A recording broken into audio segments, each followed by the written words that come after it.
Hi, Don. How are you? Hey, doing Hey, great, doing Tina. How are you? Absolutely incredible. I sent Good, you good. sent you the backdrop that we need you to post up. So Yes. How do I do that on stream? I don't know this particular model that well. that's okay, no problem. I Um, can show you. settings. I've So already what got it you do is, downloaded, so I should be able to do it. yeah, you go to settings. Oh, Just go to virtual settings. background. I got it. Okay. Yeah, there you go. No uh, problem. And I'm gonna put you on upload. mute. Okay. Yeah, we're gonna start exactly at 12:15. At 12. What time is it? Where are you, by the way? Oh, I'm actually I'm traveling. Um, Okay. I have an event in Miami. We have 200 women registered. So we have an event in Miami, two events in Miami, and then I'm headed to Dubai for a month for our Oh, good for you. annual conference. Yeah. Yay. Good, good, good. Okay. Does this look okay? It looks a little Yes, you blurry look around my amazing. head. You sure? Okay. I worry about being head blur. But The anyway, only if thing you're is okay, just to I'm okay. make sure that you don't leave space from your head to the top. So it can be full screen. So pull your camera down a little bit. I get closer to it. Yeah. There you There we go. go. Okay. Yeah. Try to Yay, good. always stay close because if not, you'll look like a little ant. All Okay. Yep, I got it. Yay, good. right. Okay, I'm awesome. gonna So you put want me you to on just hang mute. out for a while? Yeah, I'm gonna get some water, use the restroom, and make sure Okay, everything is in place. We should good. have Actually, I'll go do the same thing. So this will work out awesome. great. So at 15 minutes after the hour, but we're going to start. You start. I mean, people were told to be on it sooner, right? Yeah, you're still to be on a 12, but I mean, yeah, but we start. Yeah. See, because if we would have started, we would have only had like 3 minutes for you to change Oh, I your get it. I backdrop, get it. etc. Yeah, so I just want to make sure I that get it. everything is Okay. yeah. I'm going to run Okay, and clean up real quick. so Come right back, and then please come back, oh, please come back at 2 seconds. 12, which is Oh yeah, 3:10 your time. yeah, no problem. I'll be right back. Okay, bye. Okay, awesome. Me too. Bye.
Hi, Dr. Judy. Hi. Don, meet Dr. Judy. Dr. Judy, meet Don. Hey, Don. Dr. Judy, how are you? Gabriel. I'm fine, Don. How are you? Wonderful. Now I'm hearing your voice. I'm doing great. Thank you. Don, Dr. Judy is the Chief Medical Officer of Molina Healthcare. She's a licensed physician. It was nice to meet you. Thank you for your work. Thank you. I'm the medical director. I'm not the chief medical officer, but I am the medical director. Well, if you're going to make something up, make it good. Come on, you can do this.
Can you guys hear me? Can anybody hear me? I cannot hear you guys. I'm trying to work this out. 1 second. Let's see what is going on with this. We're 2 minutes away, and I need this to work right now. Let's see. All righty, let's see. We have you. Something is not right. Okay, let's try again.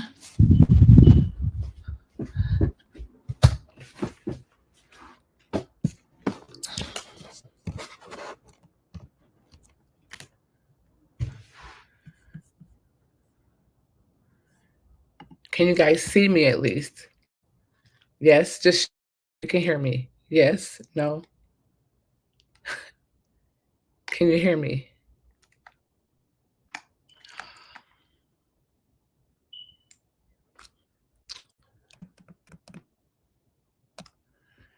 I don't know if you guys can hear me, but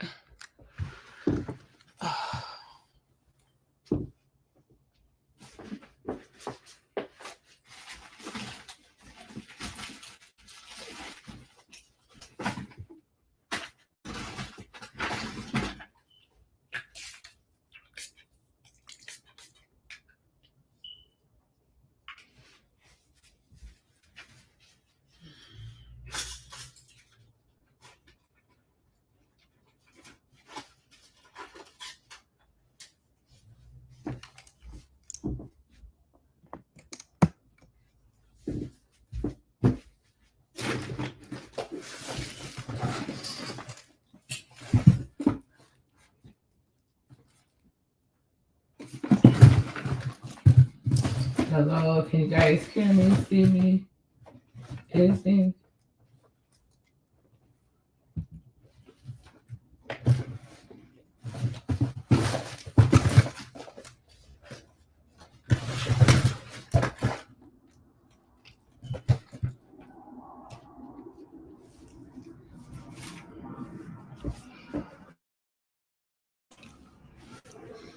All right, I'm just going to start.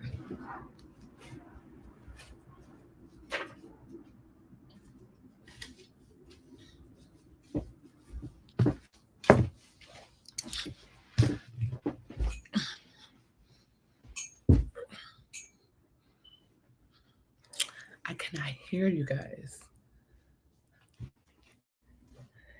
Can you hear me?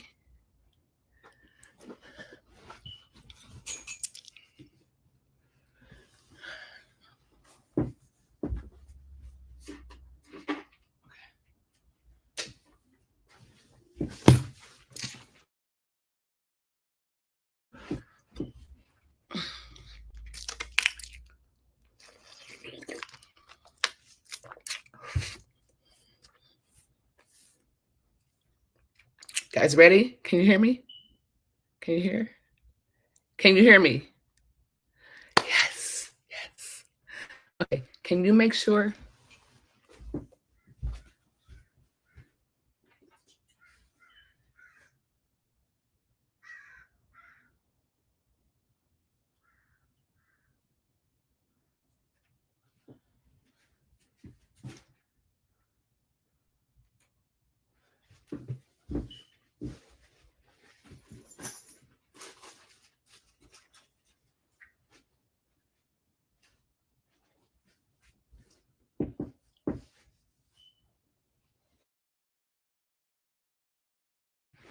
Okay, we're ready. Okay, you ready? All righty, yes.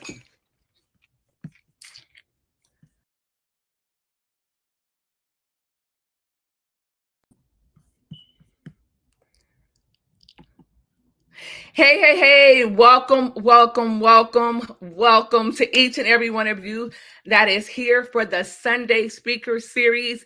It is happening in minutes. Before I say anything else, I want to just do a sound check. If you can hear me, I want you to hashtag here in the comments. I have some people with me. I'm going to bring them to the front. But really quickly, if you can hear me, go ahead and give me an emoji, an ear, a hashtag here. Just something. All right, you guys. I am Dr. Tina D. Lewis, and I am super stoked today. We have two phenomenal human beings. They're experts in their field. We're going to talk about economics. Can you believe that? Behavioral economics. And then we have someone that says, I mean, we always say the quote, self-care is not selfish, right? And we have a lady that is just totally flipped that on his head, and she's going to tell us why. Both of them have done some science, some research, and some development, and they're going to tell us. But before I go any further, I want to make sure that we are live on all platforms. Bring a pen, bring a friend. It is getting ready to be explosive up in here, like the Les Brown says. And so really quickly, I want you to go ahead, tag a friend, bring someone, make sure that you are going to be glued to the tube, right? Not the idiot box, but the educational box, the empowerment tube. This is what's getting ready to happen right now. So ladies and gentlemen, really quickly, grab a friend, grab a pen. It is getting ready to be explosive. Yes. All righty. Now we are public on Facebook. Yes. Love that. All right, ladies and gentlemen, thank you so much for being here. We are stoked out of our minds that you are here, but we have something in store for you. Now, my name is Dr. Tina D. Lewis, and I am the founder of Global Women Speakers. It is the #1 platform for women entrepreneurs to speak on stages globally, sell their message, sell their products and their services. I'm super excited because we have Don in the house. We have Dr. Judy in the house, and have a very special guest that says he's going to pop in. He is the #1 motivational speaker in the world. Now, I don't know if you know who that is, but just stay tuned. So I'm Dr. Tina D. Lewis, and as I was saying, I am the founder of Global Women Speakers. We are the #1 platform for women entrepreneurs to speak on stages internationally, sell their products and their services, and network with women around the world. I would love to just say thank you for being here on behalf of myself and our very special guest and our entire organization. We are just delighted to sponsor the Sunday Speaker Series. I have two people in the background. I'm going to bring them up. Let's bring up Don. Let's bring up Dr. Judy in the building. Hey, guys, how are you? Hey, I'm doing great, Tina. How are you? Absolutely amazing. The fact that we have Don all the way from the Georgia area, we have Dr. Judy from New Jersey in the building. Like, we are global, literally. So with that being said, I want you guys to tell us just a little bit, like Dr. Judy, ladies first, right? Just tell us, who are you and why are you here? And then Don, over to you. So I am, first of all, thank you, Tina, for inviting me. It's an honor. So as a member of Global Women's, and the ultimate member, that is, an ultimate member. I am so happy to be here. I am Dr. Judy Wright. I am a physician and a wellness and performance strategist, and I help medical professionals to prioritize their overall well-being in a high-stress world so that they can perform at a higher level sustainably by utilizing proven stress management and self-care techniques. Wow. Don, over to you. I don't know how to follow that, but thank you for having me. I really appreciate it. I'm Don Barden. I'm a PhD in behavioral economics and organizational leadership, and I have a super subspecialty in women as leaders. And I'm really excited because my current work has women taking over all of global leadership between the year 2028 and 2032. And it's going to be amazing because we spent the past 3 or 4 years. Here at Global Women Speakers, we have something called a pause break. Judy, did I tell them about the pause break? We need to hear that again. Like, you ran. Judy was there. I want to say it louder for the people in the back. Everybody here. I think it's a great thing. Between the year 2028 and 2032, women will take over all of global leadership. And I mean everything from the local deli to parliament. And what we've spent the past 3.5, 4 years studying this, and it's going to be the most amazing thing that's ever happened to the economy, to social construct. It's just time. So we've been saying, here come the girls. And it's a beautiful, wonderful thing. And it's something that's going to be helpful to everyone around the world. So we're excited about it. I love that. If you're listening to us live, I want you to hashtag here comes the girls. Here come the girls. Here come the girls. We are on the way. Beyonce started with Girls Rule the World, and Don is finishing it with Here Come the Girls. And his is scientific, right? Oh, yeah. It's the real thing. So Don, I didn't even know that there was something called like behavioral economics, and like I know we have behavior that triggers economics, but I didn't know it was an entire subtitle, sub industry of behavior economics. Tell us more about that. Oh, well, thank you. Basically, traditional or classical economics loves to look backwards and tell you why something happened. They can connect the dots, put the puzzle together, and talk about things and pull levers and say, this is why something happened. Behavioral economics is the opposite. Behavioral economics looks into the future and says, this is why something is going to happen. And it's just like art. You know, that great question, is art reflect life, or does life reflect art? Same thing applies to economics. We know what we're doing as human beings, as a society, as people. And we can look at that and say, how's that going to affect our economy in the future? And I always tell people whenever I'm interviewed, there's no such thing as the economy. There's 8 billion economies out there. A family is probably the most complex economy in the world. So when you start talking about the economy, we're just talking about the momentum of humanity and what's going to happen and how we're going to have a better tomorrow because of what's happening today. And with Here Come the Girls, we're able to look out and say, no, this is happening from 2 points. It's happening mathematically. Can't stop it. It is coming. But then the obvious question is, well, what does it mean? What's it going to do? Well, we spent 3 years studying women, and the bottom line is women are better leaders, and they can do things differently because of the way they approach critical thinking over a traditional male model. And this is not about male bashing. I'm not male bashing at all. I'm just saying that the ladies in leadership do things that are perfectly suited for this coming age, and it's going to cause a tremendous boost in how we do everything in life, and it's going to be great. I believe it's going to be great. Dr. Juju, I call her Dr. Juju. Her name is Dr. Judy Wright. But Dr. Ju, what do you have to say about that? Behavioral economics 2028 to 2032. So I absolutely agree. And I didn't do all the science. I believe, Don. One of the things that kind of irks me is when people talk about soft skills, and usually what they're talking about is like, emotional intelligence as a soft skill. And what we're realizing more is it's not that soft. It really isn't. It's an absolutely necessary skill to have, but it wasn't given the credence that it needed. So a lot of those soft skills are skills that women are really adept at. And so Don just gave me a reason to look forward to the next 4 years. So. I love that. Well, thank you so much. So, ladies and gentlemen, what we're going to do is, as you can tell, Don is really a fanatic when it comes to behavioral economy. Literally, he's done the work. There are some people that just hear some things. There are some people that just talk about things.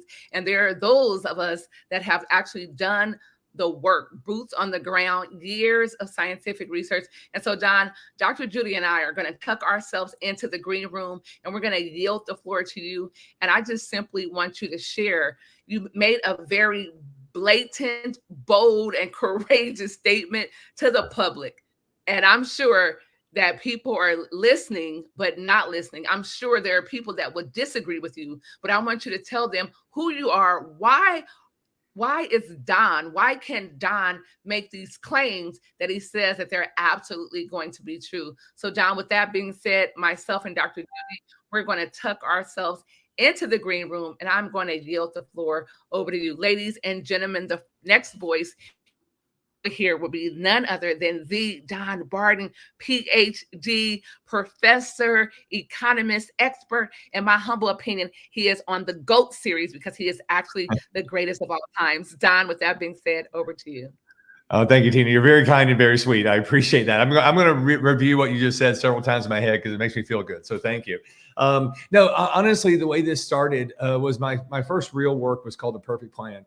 And that took place back probably 23, 24 years ago, where we wanted to study what the elite leaders around the world were doing differently. Male and female, there was no gender specifics, but we wanted to know what drove them to be who they were.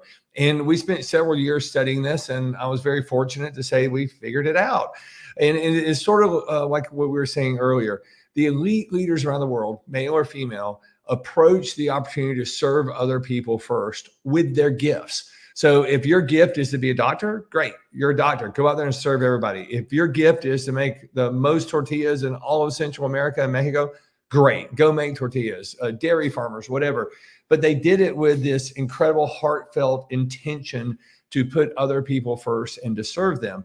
And what we realized is when we were studying those folks, when they discussed their career was sort of an aha extra thing. Like they would say, oh, I get up and I run to work every day to serve my employees, my team, our customers, our families. Oh yeah, I'm a dairy farmer. Oh yeah, I own the fish markets in Tokyo. Oh yeah. So they never defined themselves by their career. But that gave us a glimpse into the future that we really weren't expecting until about probably 5 or 6 years ago. And 5 or 6 years ago, through just the general power of observation, I started watching what was happening with leaders. And I could see it when you compared it to the general economy, how people were responding differently to certain people. And I said, there's a phenomenon going on here. We need to look at it. So I started studying it and realized that it really came down to gender in a weird way. And I'm not trying to claim I know whatever is. This is the best time on the planet, the history of humanity, for you to be free to be you. So I want to make sure this is just science. I'm not talking about girls and boys and gender identity. I'm not talking about any of that kind of stuff. I'm just saying we've got a group of people over here as women, and we got a group of people over here as men. They're both emerging in the world as leaders. Men had a head start because of the patriarchal system. Don't want to argue history. It's just the way it is, and it worked out okay.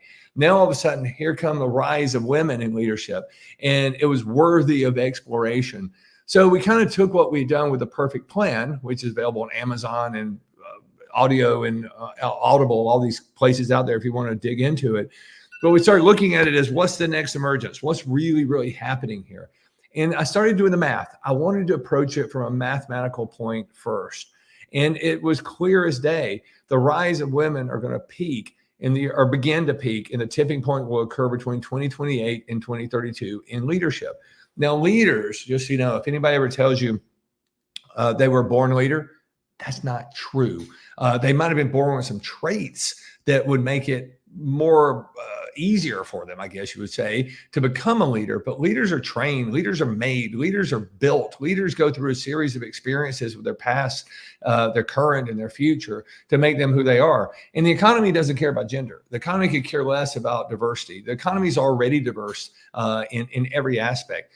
It does care about inclusion, though.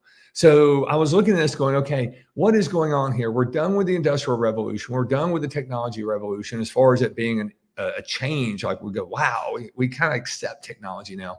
And we're seeing an economy now where the average worker, at least in the United States and in North America, is pretty much the same worldwide. But the average American worker out there now is 39 years old, and they change jobs every 3 years. So we were looking at this and looking at the math and saying, wow, what is about to happen? And then it was just clear as day. Women are about to take over. And we can go back to the birth control pill, where women started to have choice in their careers, to starting to engage in universities and say, I want to study things that traditionally were male oriented, like finance and medicine and things. And we're seeing now medical schools, way over the 50% mark for their students being female. We're seeing finance and economic classes, more women than guys. So all of those things added together for the soup. And then there were people that just frankly went ahead of this generation and speared it and made it work. And they were the trailblazer women who got out there and fought a hard fight. And it's not over, but it's a lot easier because there's more acceptance that's out there. But all these things come together, and we can look at the math and say it is happening. But then the obvious question is, and I'm just going to say it very bluntly with my little science doctor hat on, are they any good at it? That's the next obvious question. Are women any good at leadership without having all the years, the historical opportunities be made into a leader? So we started doing it. We interviewed thousands of women around the world in a variety of different industries. And not only are they good at it, they're better at it than men. And the reason why is because they have this thing that they do that is more reflective of what the market wants, what those 39-year-old employees who change jobs every 3 years want, what the consumers who are out there saying, yeah, I'd love to buy your product, but there's a lot of other products that are just as good and I can get it delivered to my doorstep tomorrow. So why would I buy from you? Why would I work from you? Why would I follow you? So the economy is raising their hands and just asking very simple questions that it should ask. And in turn, we started studying this. We found out that these female leaders out there are so in tune to that it has changed the dynamics of everything. And I'll give you the quick 3-minute version of it. And it's really simple. And I'm really excited about it. Traditionally, and again, this is not male bashing, but traditionally, when a man is in leadership and there's a problem that requires critical thinking, let's say an employee comes up with a problem. What the guy normally does is says, oh, let me show you how to fix that. He uses patriarchal authority, experiences, and he's probably right. He's probably got the experience to fix it. But he goes in and just tells them how to fix it, which means that the employee, the team member, the person that has the problem is going, okay, I guess that's what I'll do. There's no critical thinking involved because it's authoritative. They have to learn how to do it. And you got to follow the lead. So people just end up being sheepish or very military-like, where they just follow the last set of complete orders under the male patriarchal system. Well, now here come the girls, and we're looking at this going, wait a minute, we got an economy out there that's diverse. We got an economy that's screaming out for inclusion. We've got a consumer base that's saying, wait a minute, why should I buy from you? And we got employees saying, if this doesn't work out, I'll change jobs every 3 years. I don't really care. So we looked at it and said, but wait a minute, what's happening with female-owned businesses? And guess what? They don't have that problem. In fact, female-owned businesses, when compared to equal male businesses, same geography, same product, same allocation, same everything, just make it right. The same female business as a male business actually outproduces the man 3-to-1. So we're seeing women, female business leaders outdoing men 3-to-1. And we're seeing the same thing in politics. We're seeing the same thing in academia. We're seeing the same things in everything. And it's just the beginning because the math hasn't caught up yet. So again, the obvious question is, okay, we know you're good because the math supports you're good, but what the heck are you doing? What makes it where you're so special? And that's what we figured out. I'll share it with you real quick. A guy who's a leader, when something happens, he just says, here's how you fix it. And people go fix it. They've been told the authority. They follow the last set of complete orders. A woman in leadership, and this is something you hinted at a second ago, and this is the most beautiful thing. A woman actually has 3 steps and actually tries to avoid telling them how to fix it, unless it's an emergency or it's just something that her experience dictates at the moment. What happens is when an employee or a team member comes up to a female leader and says, we've got a problem.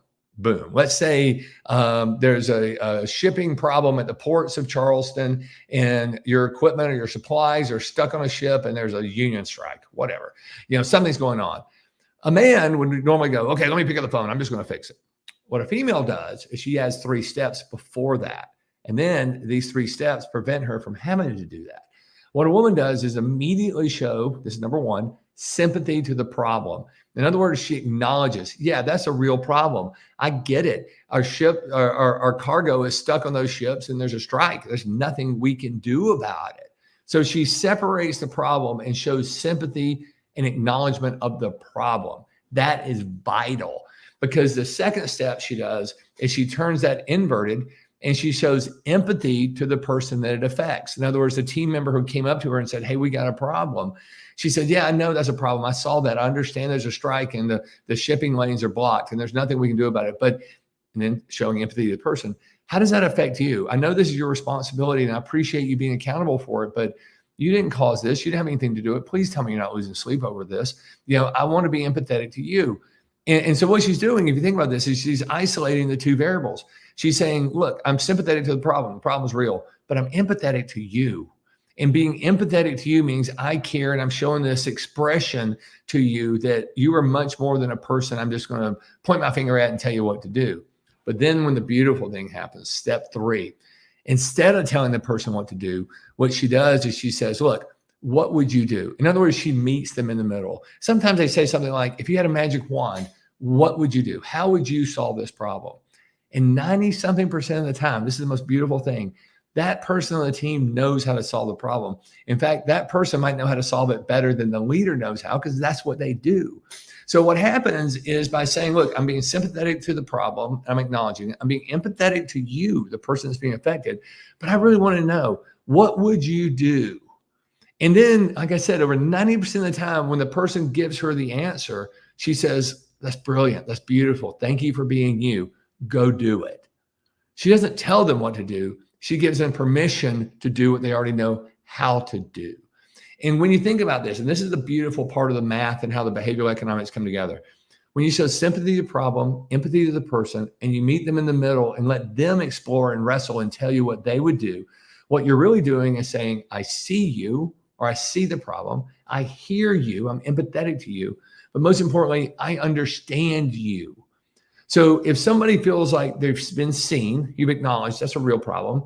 They hear them, they're showing empathy to them, but they're saying, I met you in the middle and I understand you and I'm giving you so much grace. Go do your job. Go be you. When a person on a team feels seen, heard, and understood, guess what? They feel valued. They feel empowered. And what happens, what the female leaders are actually doing is she creates a team that's so valued and so empowered. Two things happen. Number one, the next time there's a problem, that person already knows that they have permission to solve it, which means they solve it internally. It does not elevate up to leadership unless it absolutely has to. And in most cases, it elevates by saying, hey, we've already solved the problem. So it's an amazing, beautiful thing because that allows the leader to go out and do what she's supposed to do. Be innovative, be creative, drive the business, go make other deals, do things, not get hung up in the weeds. But when you have an empowered workforce that feels valued, guess what? In 3 years, they're not jumping ship. They might look around, but they're saying, why would I leave and go to an unknown when what I know here is that I always feel valued. I always feel inspired. I always feel understood. I know that she sees me. And if I feel valued and empowered, why would I want to go somewhere else? And so if again, just go through the 3 steps, which is beautiful. First thing she does is she says, I'm going to show you sympathy to the problem. I'm going to show empathy to the person. And then I'm going to meet them in the middle and hear their story because they already know how to fix the problem. But by doing so, as a female leader, she's saying, I see you, I hear you, and I understand you, which means I value you. And a valued person feels engaged, empowered, and energized. And when that happens, you can't stop that workforce. That and that alone is why women are 3Xing a man's production. It's just that formula. But here's the cool thing I'll tell you, and I'll shut up because I get excited. It's not a girl thing. That was the big aha moment in the study. This is not a girl thing. It's just something girls do, which means we can take the Neanderthal dude over there and teach him how to do this. So when you see the emergence of women in leadership, the math, women are going to be in charge in the most enormous way. Then what you say is, okay, great. But what about the other companies run by men? We're not trying to get rid of men. We love guys. Everybody has a role in this thing. But now guys are going to be able to look up and say, wow, I need to be sympathetic, empathetic, and meet them in the middle. I need to let our teams know I can see them, hear them, and understanding. And I need to be the person that engages, empowers, and energizes. So what it's going to do, the women are going to be so far ahead in the economics that by the time the male leaders figure it out, they start adjusting. By the time 2032, 2035 happens, we're going to have an engaged male workforce now that's acting like the women do. And then we're going to see another hyper jump into it. So I don't, now I always tell people as an economist, I cannot predict an alien invasion. I cannot predict another pandemic. There's some things I just can't do, right? But I can tell you, if everything stays the way it is, it's going to be the most beautiful time ahead. And there's no better time to be free to be you. There's no better time to be a woman. And there's no better time to engage society because the ladies, the girls are about to change everything for the better. So that's the story.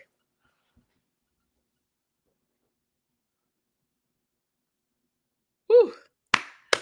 Woo. Shirley Bias, she is a veteran. She is a leadership expert. She is on YouTube watching. Hey, Shirley, she says, hashtag here come the girls. Yes. Dr. Judy, I saw you in the green room just grinning and intently listening. So I need you to go ahead and tell us what was going on through your mind. It's just which one of us don't like validation of some sort? So it's just a validation of it all. And the realization that there is, studies out there showing that, yeah, because of the head start that was given, and the way the system was set up, more credence was being put to this, right? But there's so much that women give and are able to produce, and we're already beginning to see the shift. We didn't know where it's going to go, but Don is telling us where it's going to go. Right? Oh, remember, I've always said economics does not care about diversity. It already assumes everything's diverse. It doesn't matter. Money in the economy flows like energy. It really, really wants inclusion.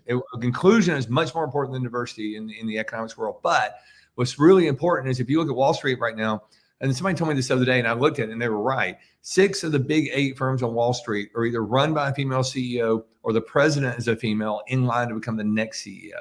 So Wall Street doesn't screw around. When Wall Street sees it coming, they adapt and adjust much, much faster than anybody else. So you can't unsee it, when it's around you. So, but the question goes back to, well, what do we do with it? And I think it's just a beautiful time. So thank you for your endorsement. I appreciate that.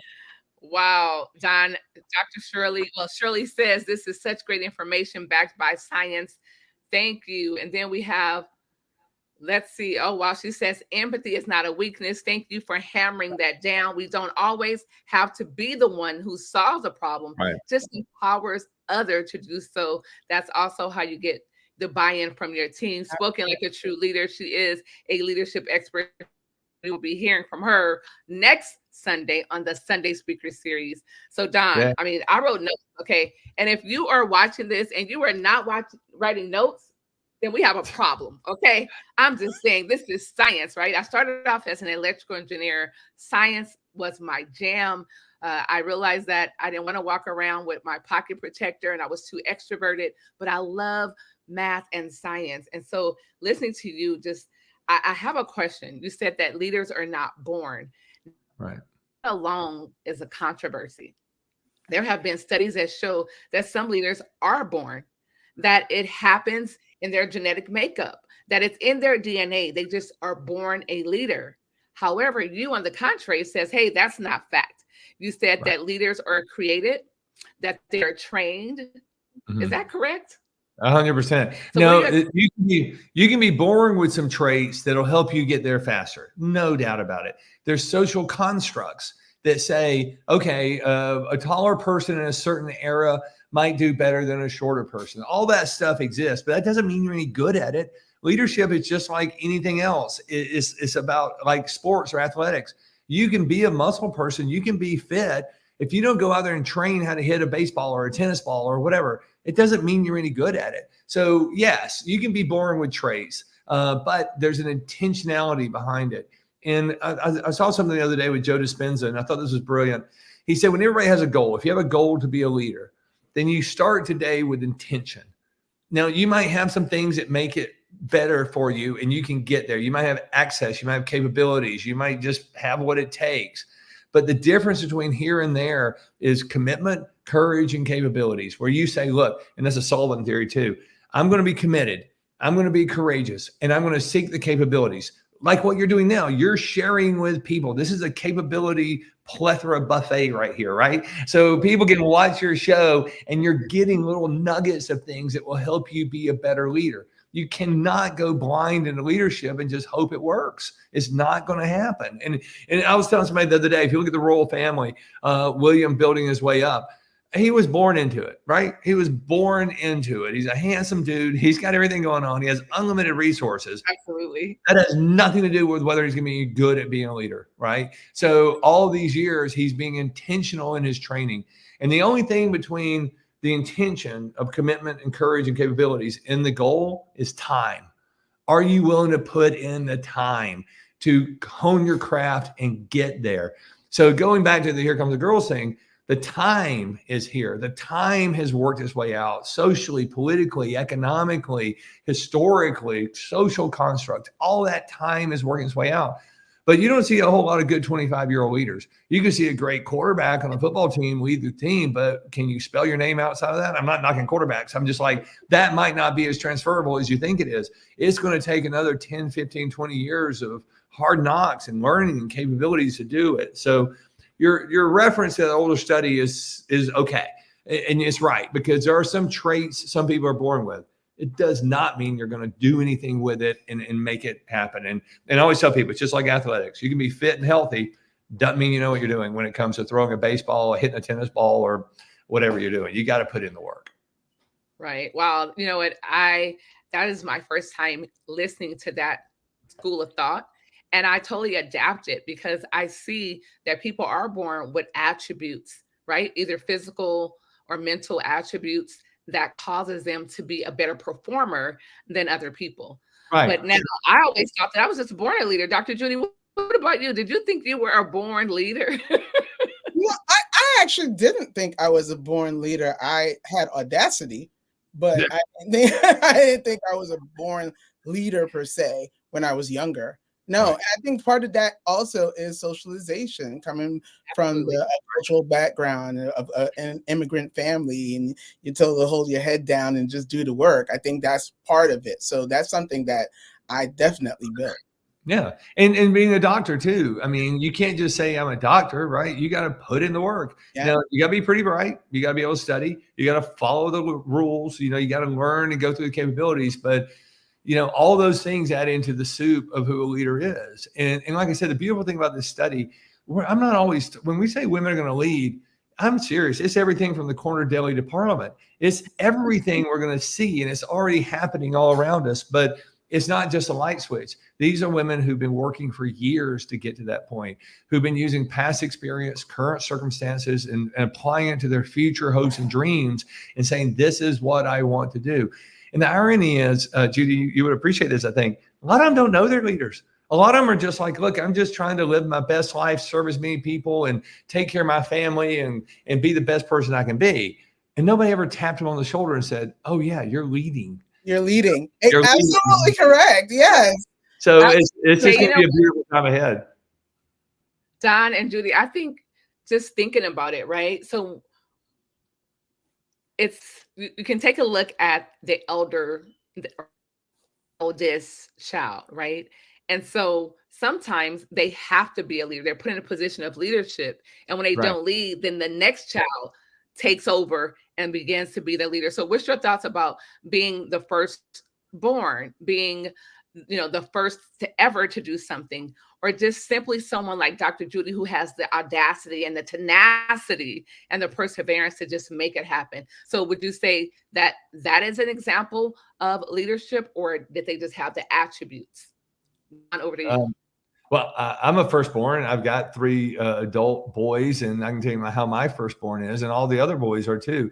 I think there is something about the firstborn that has to figure it out. There's no playbook, in life. So I think the firstborn might have a little bit more time to figure things out and just has to become a helper in the beginning. So they're leading by helping with their younger siblings and things around the house. And as responsibilities shift and all within the family unit, they have to take on responsibility sooner. But that is training. That is seeking opportunity and capabilities. So I think you kind of just answered the question, Tina, because, the firstborn has more opportunity to be training, and they're thrust into that because the parents, the moms especially, need help, doing that. And they can step up and help, which means they're being trained.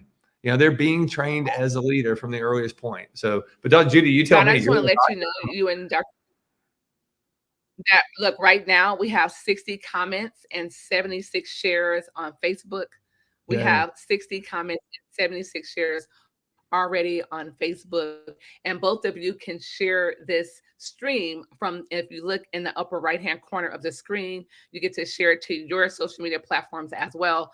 This is deep. I absolutely adore it. So that was one of the things, born leader. And then you said that the average is 39 years and they change jobs every 3 years.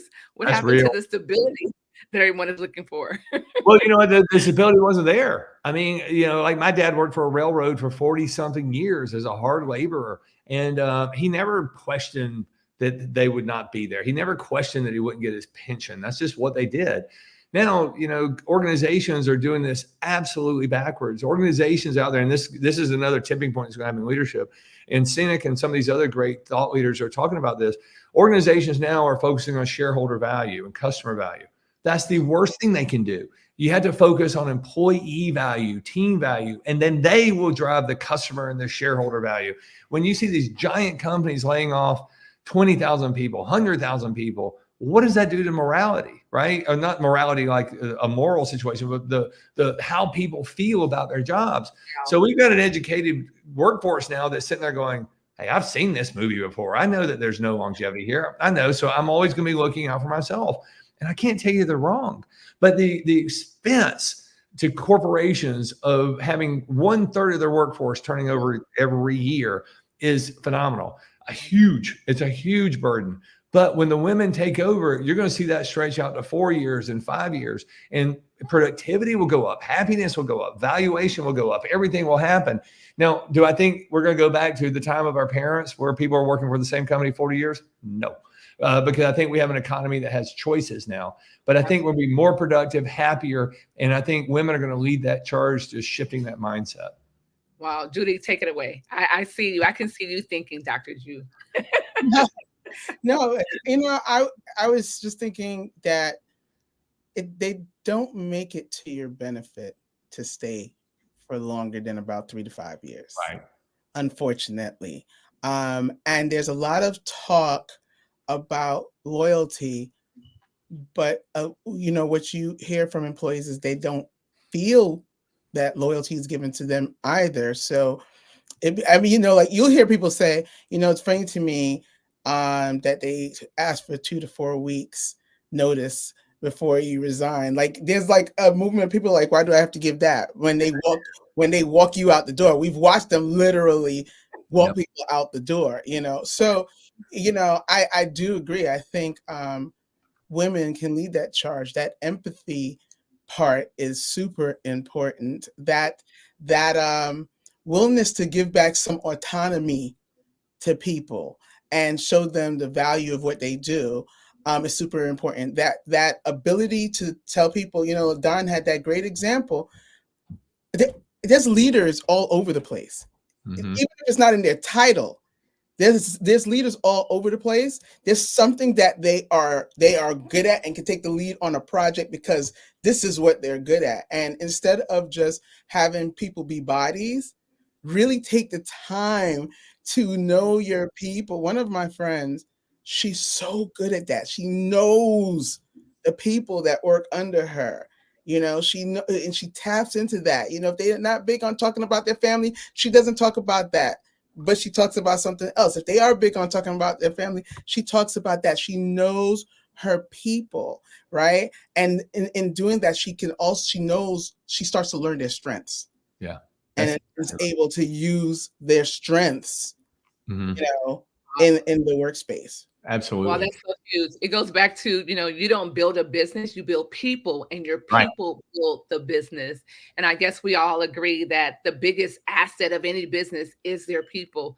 And that's why you have these conglomerates of major corporations who put that first, like Tapples, as well as I think Google does a really good job at that. Also, YouTube does that, and also TikTok, those companies. And when you look at, you said 39 years old, they have options. They see the doctor, the firefighter, the attorney. They don't see them living their dream lives or having fun. They're the ones that are tired and worn absolutely out and not enjoying their lives. And so when you have an option, when we transfer, like you said, from the agricultural age to from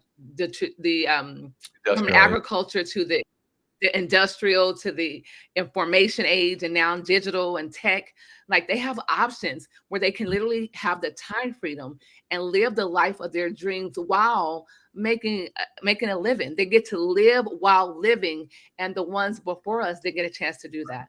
Right. No, you're 100% right. But think about this. And we stayed away from the mom gene concept, about women being nurturers and things like that. We just approached it not from a biological side, but we know it's real. I mean, there's not human being on the planet is going to argue that with you. But when you look at these people who are crying out saying, I want to be relevant, I want to be here and feel cared for, I want to be seen, heard, and understood, who better to do it than a woman? But that's not reserved for women. It's just guys haven't been trained to do it. We haven't been given permission to release that. We all have the same thing. Guys can do it. But I tell people in historical economic classes when I teach universities, there's only one reason why men were the dominant gender in business and in industry. Only one reason, and that was red muscle mass. Bottom line, ladies, I'm better at digging a hole and cutting down a tree and running away from a Tyrannosaurus than you are, right? I've got more muscle. No, that doesn't mean I'm any good at it. It just means I got a better chance of all you got to do is outrun me, and the T-Rex will eat me while you're going out doing whatever. It's just that's a good idea, right? But you know what? We don't need that anymore. There aren't any T-Rexes. We've automated machinery. Things have shifted and changes. So what this is really doing is welcoming us back to our humanity. And if within our humanity, we can look at each other as equal yoked partners, men and women. Forget about all the arguments around gender. Let's just acknowledge and say, look, this is something that guys have done for a long time because we had to. This is something that women have been built to do, engineered to do, genetically designed to do. But now the social construct of it is rising up where that need needs to be placed in the economy in the form of leadership. And everything is paralleling, everything is running the path that's allowing that to happen. So when I say 2028 to 2032, I mean it. It's happening, and it is coming like a freight train, and it's needed. And we're going to see a minimum 3x jump in the economy. Once guys figure it out, men start doing it more, you'll see another 3x. And 3 times is actually 9, right? So when we see this stuff happening, we're going to see a world that we never expected. Now, there's going to be bumps and grinds. There's going to be all stuff that happens. But at the end of the day, this momentum, this energy that women are about to hit us with is beyond what we've ever seen before. And I think it's going to be probably the most substantial economic growth pattern we've seen in anything we've got modern. I can promise you that. So it's going to be a good time. Men, we're going to have a good time. Women are just gatherers and men are not just hunters, right? There's an autonomy, a common denominator that we can come together as one, so we can 9 times the economy and what we do. You talked about acknowledgement. People just want to be seen and heard. And I just remember my uncle was a Marine, and he used to say, Tina, recognition, acknowledgement is one of the things that men die for and babies cry for. There's absolutely nothing wrong with the baby. It just constantly cries. It just wants to be acknowledged, just recognized. And men in military or anywhere, they will take the bullet or save someone because they want that Purple Heart or they want that medal. And so that shows true just simply as employees. If you think about the strike for the port, just think about the unions right now. Like, we're going through this right now. As they say, come Monday, we may have a shortage of food, of medicines, anything that comes into the port. So that's a whole different story, but also relates to people feeling unappreciated, feeling undervalued, overworked, and underpaid. Right. What do you got to say to that, Don? You're 100% right. If I had to do a psychoanalysis on a man, I'd tell you that the biggest secret that men carry is a burden of not being accepted and not being recognized and not being acknowledged for the work that they did. And that's the curse, because in social structure, we're told as guys, you don't get that. You don't ask for it. You just be a man. You get up, you go to work, you come home, you do what you got to do. You don't question it. And that's just wrong, because we live in a society of choice now. We live in a society where people are connected and people can talk about things. And guys are seeing stuff on social media going, I've always felt that way. Why can't I have that? Mm-hmm. So think about that just for the male workforce. When women are fully in charge and working for leaders, And like you said, they feel seen, heard, and understood. They feel acknowledged. They feel recognized for their work. That's when you're going to see men start to hyper jump their productivity as well. So it's a dark, dark secret that men have been carrying for a few million years, I think, that they just want to be recognized. And they've been told not to do that, not to cry, not to worry about it. And I think men, just to be honest with you, are just as empathetic as women.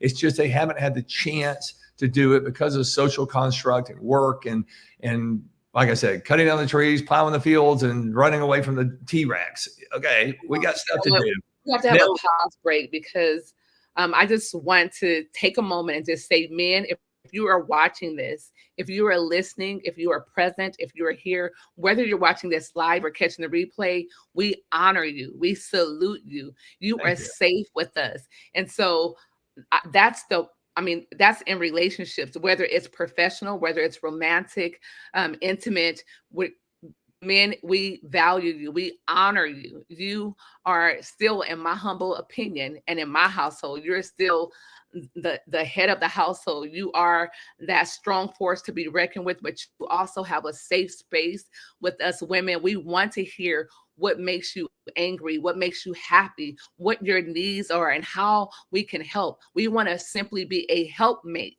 And I believe that I'm speaking on behalf of the majority of the women that are a part of our organization and my tribe. And Dr. Judy, what do you say to that? Do you agree? So it's funny because I don't often talk specifically to men. I talk to men and women, but it just so happened today, I think I was watching something on YouTube. I don't even remember what it was. And for a moment, I had on my empathy hat. And something that Don said just reminded me of that, because there's this notion that men have, they have access to everything, and they can do everything, and they can do whatever they want. And then for a moment, because sometimes watching, I put on my empathy hat and said, men have been told that they base their value on two things, mostly. And it's their their ability to produce, right? Mm-hmm. And their sexuality. Mm-hmm. And if you are locked in and told those are your two basic things, right? You're not given room to, be that person that cries and shows a different side of yourself, and without, you're not always given that room without judgment. Yeah. Right. Mm-hmm. And so, again, in the workplace, when they show that strength. Yeah. Right. Because they're not supposed to show anything else. If a woman shows the same thing, she's called a cuss word. Right. Because she's not expected to show that. Yeah. But imagine how that locks a man in. Yeah. And I was thinking about that with my little empathy hat earlier today, that, if they are told that, and shown there's a different way, and it actually can benefit you, it actually can yield even more results, then that gives them a little bit more freedom. And it too can be taught as part of leadership. Yes. Thank you for saying that, because I think my biggest fear is that most men, when they realize that they have permission to be empathetic, they have permission to be emotional and to do things and to break that chain that's been around them for so long, because you are supposed to produce, you're supposed to be a certain way, you're supposed to be the provider, do whatever the social construct says to do. Hopefully, my prayer is that it's not a traumatic event that makes you realize that, guys, that you can sit there and say, I'm going to start being better. I'm going to start being radically accepting of the situation. I'm going to start being mindful and thoughtful. I'm going to start being present and not worry about my future, especially when you've been blessed so much in the past. You need to just get real, guys, that it's okay. And my heart goes out to men, and because I went through it, when it's a traumatic event that causes you to step back and reflect and say, wow, I need to make a change. And I think some guys are still bound in a way where they can't do it. But I think with this wave of women coming into leadership and the new conversations we're going to have, I know it's going to accelerate that in such a beautiful, kind, caring way, which only a woman can do. So when you look, it's beyond just, increasing happy employees and being a great leader at work and increasing the shareholder value, way beyond that. The eternal impact that I believe that women are about to have on all of us as a society is going to be what catapults us into this new world of thought and consideration and innovation and how we communicate with each other. So all these things are going to collide at the same time, and it's going to be a beautiful thing. I'm just sending a message to all you guys. Don't hang on until a traumatic event happens and it whiplashes you and you wish you had done it earlier. Radically accept it. Be mindful, be thoughtful, and start being present and be free to be you. Now, don't be dumb. Don't jump off too quick, but, start learning how to do this. Read some books, go to see somebody, talk to people, watch shows like this and start going, wow, what can I learn for this? But it's going to take a lot of courage. And within that courage, you're going to have to be committed. And between commitment and courage, if you seek capabilities like this, you can do anything. And that's why I'm so grateful for you, Tina, what you're doing here. This type of forum and conversation helps people that I know you will never know. And but I think eternally that at the end of the day, that's when you get the good job, you get the high five. So thank you for what you're doing. This is just a great forum to get this type of message out. Wow. Tina? Yes. Can I ask Don a question, please? Oh, absolutely. Only if you share this live on your page, you and Don share it so people can come in, because this information is golden. This is not something that we hear every day. It's not trite. It's not mundane. It really provokes that thought of like, is this real? Is this truly going to happen? And it causes people to literally take the blinders off of sexism and says, you know what? We just want the people who's going to get it done. He said, we outproduce men 3-1. And that's going to lead into you, Dr. Judy, and how self-care is a necessary selfishness. So go ahead, Judy, over to you. So the question I have, it is my thought process that a lot of times, some of these companies, because capitalism is a big thing, and we're taught what's important is the money, and the money is important. But it's my thought that loyalty will get you far, right? Mm-hmm. And I think they think when people do work hard, they're working hard solely in the hopes of making more money or getting that promotion so they can make more money, right? And sometimes, and my husband said it to me, I was like, it was so cool that so-and-so did this. They didn't have to get on with me on a Sunday because I was going to be out. So I wanted to get something done, and they came on, and my husband was like, that's because they're loyal to you. Yeah. They may not be loyal to that job as much, but they're loyal to you. Yeah. And so what is there something in your studies that you've seen that has to do with that as well, and women's role in that? Yeah, 100. And thank you. Great question. And I'm glad, because I might not have gotten to that point. One thing that women do is they can separate the difference between balance and harmony. Men are told, and everybody, not just men, but men and women are told to find work-life balance. And that is impossible. There's nobody I know that says I'm sleeping 8 hours, I'm hanging out with my family 8 hours, and I'm working for 8 hours. That doesn't happen. We're too connected. Everybody that's listening to this show lives in 24 time zones right now. It doesn't matter when and where you are. I think what women have perfected, and I think men need to get there on this, it's not about work-life balance. It's about work-life harmony. And harmony means, and I've got this, I think Tina's going to give a handout to everybody afterwards about sort of the summary of this, and I put it in there. Harmony is about your personal life, your professional life, and your spiritual life being so intertwined that you don't know where you are at any one point, because there's no conflict in any of those three things. That if you make a decision at work or at home or anytime, you can say to yourself, this is right for me personally, professionally, and spiritually. Therefore, I know that this is a wise decision, not just a good decision, but a wise decision. Mm-hmm. And I think women are opening that door in leadership where guys are going to start looking at that. It's not going to be about balance anymore. It's going to be about harmony. And harmony between personal, professional, and spiritual allow us the freedom to go out there and be who we're meant to be. So, yeah, I think that's a gigantic leap. And thank you for pointing that out. I love that because one of the big things I talk about is balance. Right. And I don't like the term work-life balance.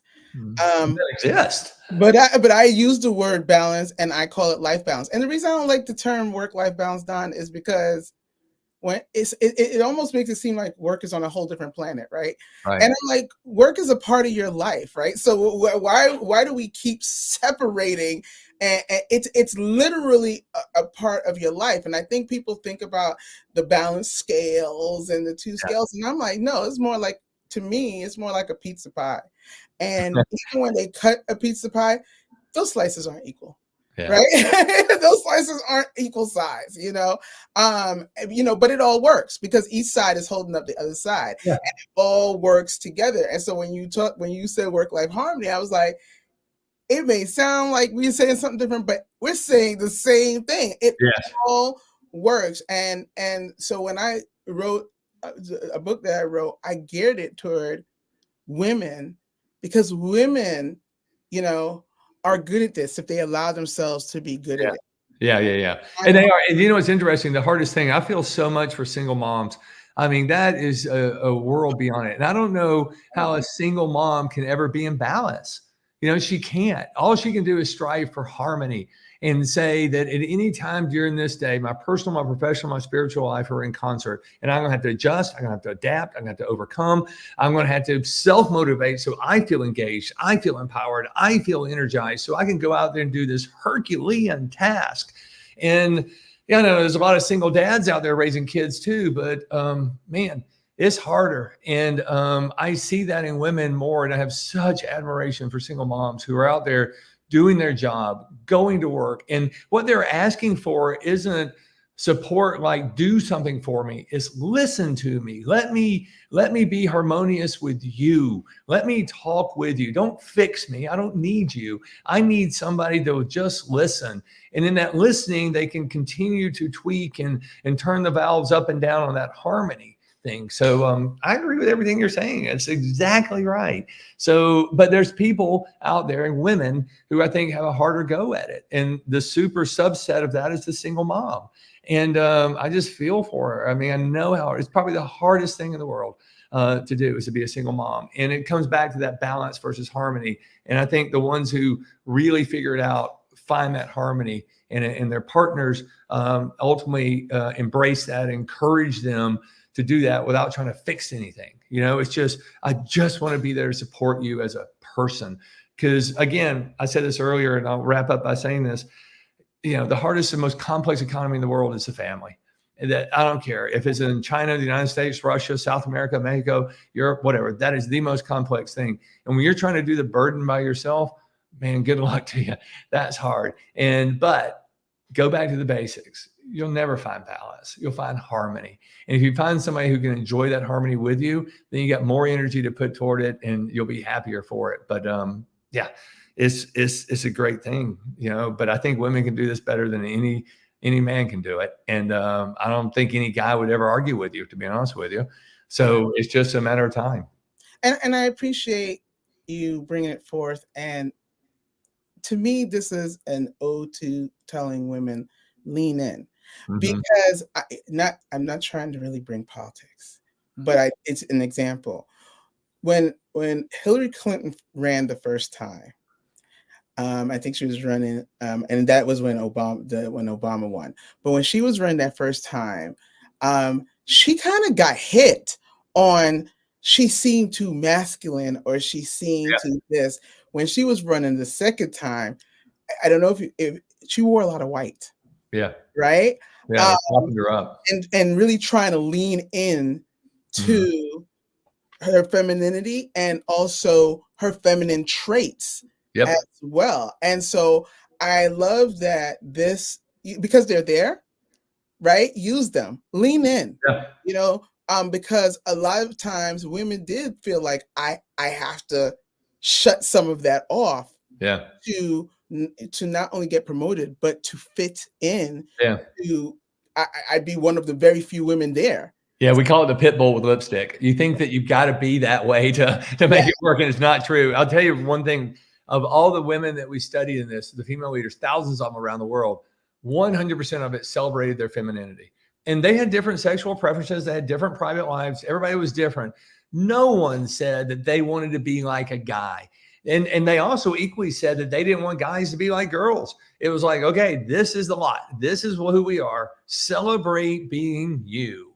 And it doesn't mean you have to feminize everything, but it means that you can embrace your femininity. You can be who you are. And then the irony of that, which shows why they're already great leaders, is because they know this wave is coming. They see what the world is calling for, and they're calling for female leaders to be women, to use your unique gifts, to help me be more seen, heard, and understood. So when you do that, I feel more valued. And like I said, anybody who's valued feels engaged, empowered, and energized, and they're going to follow you to the ends of the earth. So yeah, it's just a great time. It's a wonderful time. Agreed. Thank you for that. Well, thank y'all for having me today. I know we're running out of time, but I'm just I get giggling. I can talk about this all day long. Don, one thing we don't do on Sunday Speaker Series is run out of time. We are the creatives of time. But you talked about two things. Number one is you talked about single mothers, right? I have to speak on that because I was a single mom because I was only 19, got pregnant when I was 18, had my daughter when I was 19 years old. So going to school, having multiple jobs, and still being a mom and taking care of my daughter, it was extremely difficult. Yeah. Literally so much that my daughter was a drug baby. Not that I was on drugs, hashtag not that I was on drugs, but I drug her everywhere because I took her to you drug her around. That's a good line. Yeah. Everywhere I went, right? That's just, I had to, right? That was the kind of situation that I had at 19. And with that being said, you said harmony. You're right. I had to find it where I can do it all, but there was no balance. I don't believe that there is a such thing as balance because either you're going to give your attention to one thing and something is going to suffer. When I was being a mom, my homework suffered. When I was being a student, the attention to my daughter was less. Mm-hmm. And it was that space of harmony. And I'm so happy to hear someone else say that was not a single mom. So someone who has done the research about women, obviously. And so, yes. So ladies, if you are a single mom and you're watching this, listen, the best is yet to come. You can do it all, just not at once. Just not all at once, but you can do and have it all, just not all at once. Take it from me. As a single mom, a teenage single mom, I literally graduated from college. I literally got accepted to medical school for the PA program with a full academic scholarship. I made my first 6 figures outside of medicine in 45 days. A couple years later, made $1 million in 9 months. You can do it. You can have it all. It doesn't mean it's not going to be hard. It does not mean there's not going to be challenges. It does not mean that people would not try to destroy you, manipulate you, and all of those things. But ladies, you can do it. I promise you, a single mom is not a death sentence. It is not at all. It's the most glorious job in the world. It's just hard. It's just hard. Absolutely. And it's a catalyst. It's more reason why you have to succeed because now you have someone else depending on you. Even if you don't do it for yourself, you got to do it for the person that is dependent on you. That's number one. Number two, talks about women outproducing men 3-1. And Dr. Judy talks about self-care is a necessary selfishness. So I want you guys to listen up to Dr. Judy. But before we do, Don, you are free to hang around because some of the things that Dr. Judy is going to share is going to be applicable to you. I've got a hard close in like 1 minute, so I'm going to have to go. I'm sorry. But I know. One thing I would say, first of all, I mean this with all my heart. Thank you to both of you ladies. You were doing such amazing work. And these little things that go out, you were actually teaching people, men and women, but mostly women, obviously, how to be better leaders. So going back to what you said, leaders are not born, they are made. And by being made, they're forged because they're raising their hand and they're engaging in something like this. So thank you. Because like I said, your work is eternal. It's not just what's happening today on a Sunday afternoon. It is a major impact on things that we will never see. And for the people in the chat that have been asking about the book, Here Comes the Girls, comes out probably in the next 30 days. The publishers are looking at the final thing. It's about to go. But if anybody on this show reaches out to me on LinkedIn and says, "Hey, I heard this on the Sunday show, Sunday speaker series, yes. yes, Global I will Women's be happy to send them a free copy, and I can send them out an e-copy of the current book. But I know you've got one too, so I'll be happy to help your group of people however we can. Tell them how to reach johnbarden.com. Yep. How else can they reach you? LinkedIn. Look at the LinkedIn's screen below. You can see johnbarden.com. That is the website, but you can find him, Don Barden, PhD, on LinkedIn. You want to tap into Mr. Dr. Icon, expert, the GOAT himself, John Barden, all the way from Georgia. I am honored. I'm so grateful. Thank you so much for your time. I appreciate you. Ladies and gentlemen, I want you to go follow and connect with Don Barden because he is not being paid to be here. Neither is Dr. Judy. On Sunday Speaker Series, no one pays to be here, nor is anyone paying to be present. This is a contribution. I wholeheartedly believe that at some point in all of our lives, we must get past a point of simply making money and being successful and start living a life of significance and contribution. And ladies and gentlemen, that's exactly what Sunday Speakers Live is all about. Don, back over to you. Take them out. Tell them how to contact you. The best way to do it is on LinkedIn. Send us a note. We do answer every single note that comes across. It might not be same day, but it's within 48 hours. Happy to send copies of the book. I know you've got a PDF that sort of summarizes in one page that you're going to give of your viewers and listeners. I'm so excited about that. You're the only person who has that. So the secret is out. You know, that came straight from the, you've got the pre-release of the book. So thank you, Tina and Judy. I'm just so grateful. I mean, you make my heart swell. Thank you so thank you for having me. Thank you. All righty. Wasn't that hot? Only here on Sunday Speaker Series Live, sponsored by Global Women Speakers. I am here with the Dr. Judy, who is an ultimate member of Global Women Speakers. She is an author, a licensed physician. She is a medical director. She's a mom, a wife, a friend. And I can tell you this, Dr. Judy is no joke. She is brilliant. So I want you to tap in. You may see Dr. Judy smiling and laughing, but if you do not tap into her brain trust, you are missing out. You are fortunate because she put it in a book. And we're going to talk about that now. And Judy, the floor is ours. Don Barden is unbelievable. He is amazing. Nice. And I love the fact that people come just contribute. Dr. Judy, what do you got to say about Don Barden? Was he good or was he great?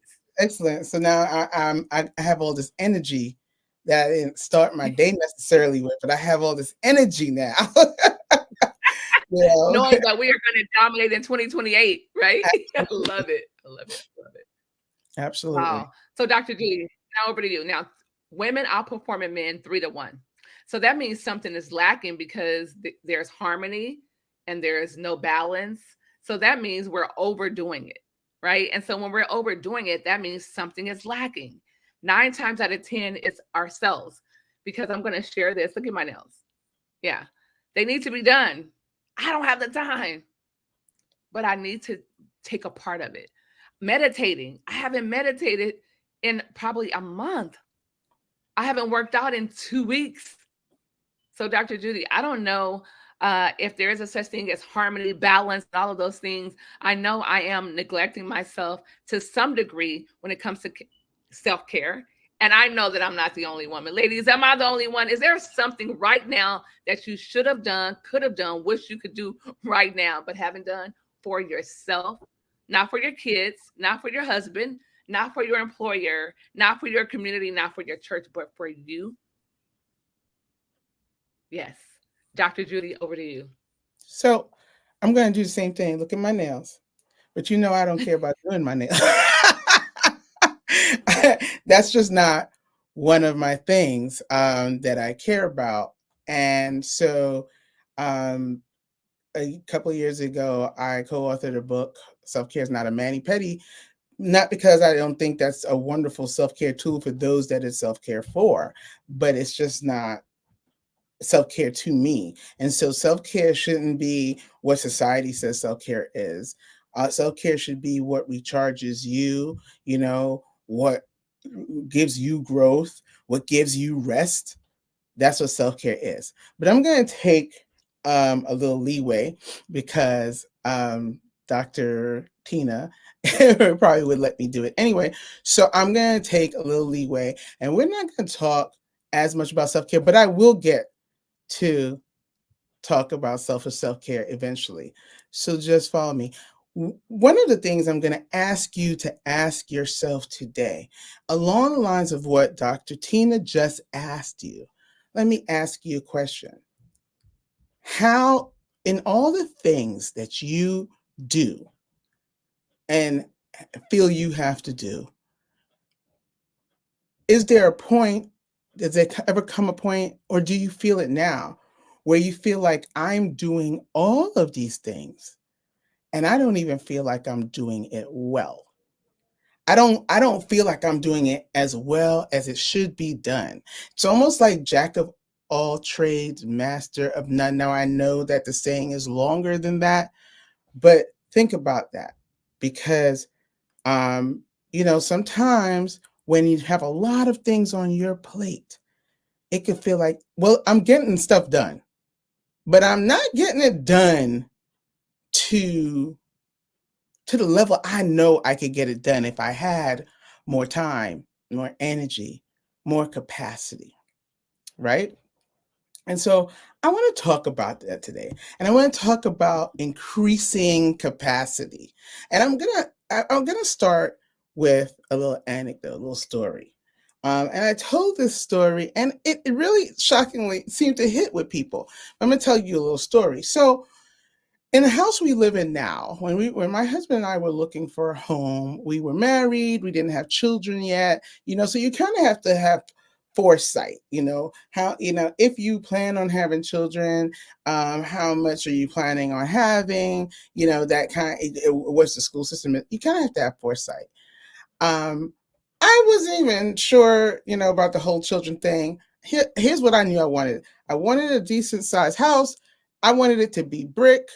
I'm originally from a big city, urban city, where they have a lot of brick house. I wanted a brick house that felt safer to me, that felt better, well constructed to me, but it needed to have space. I didn't want it to be like a tiny box. We had been looking for years and stopped because of the housing crash, but as it was still going on is when we found our house, when we started looking again.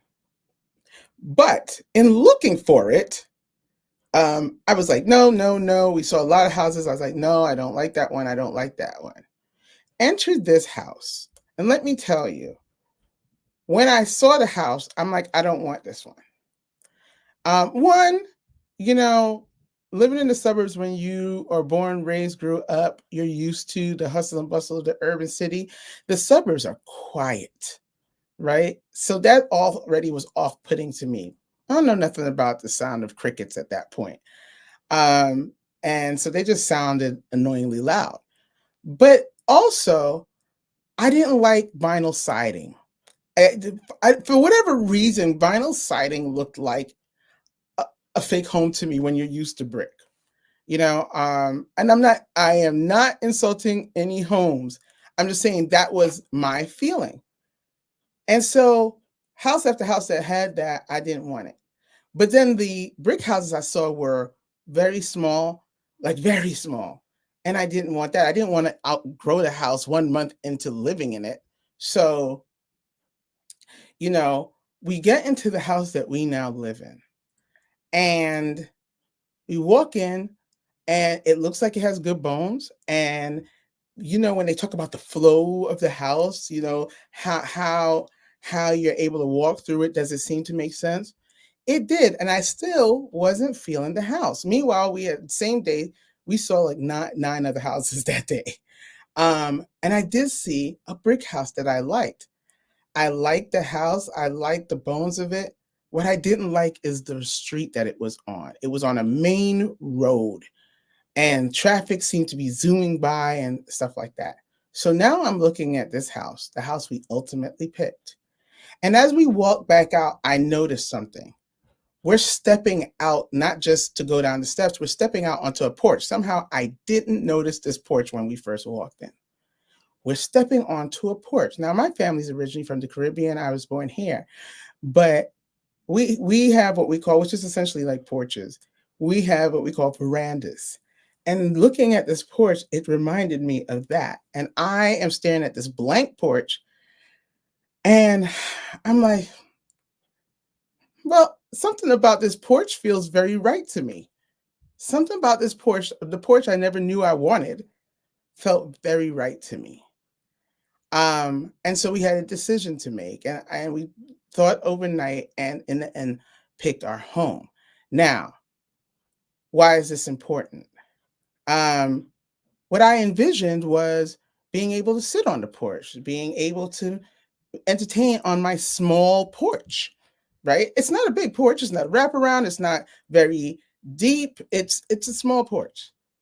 But that's what I envisioned. And when you fast forward to us in the lockdown in 2020, this porch became so important because when you really couldn't go much places, we could go out to the porch.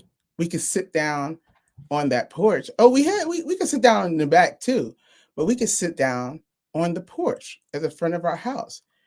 It increased the capacity of our home by increasing the living space of our home, right?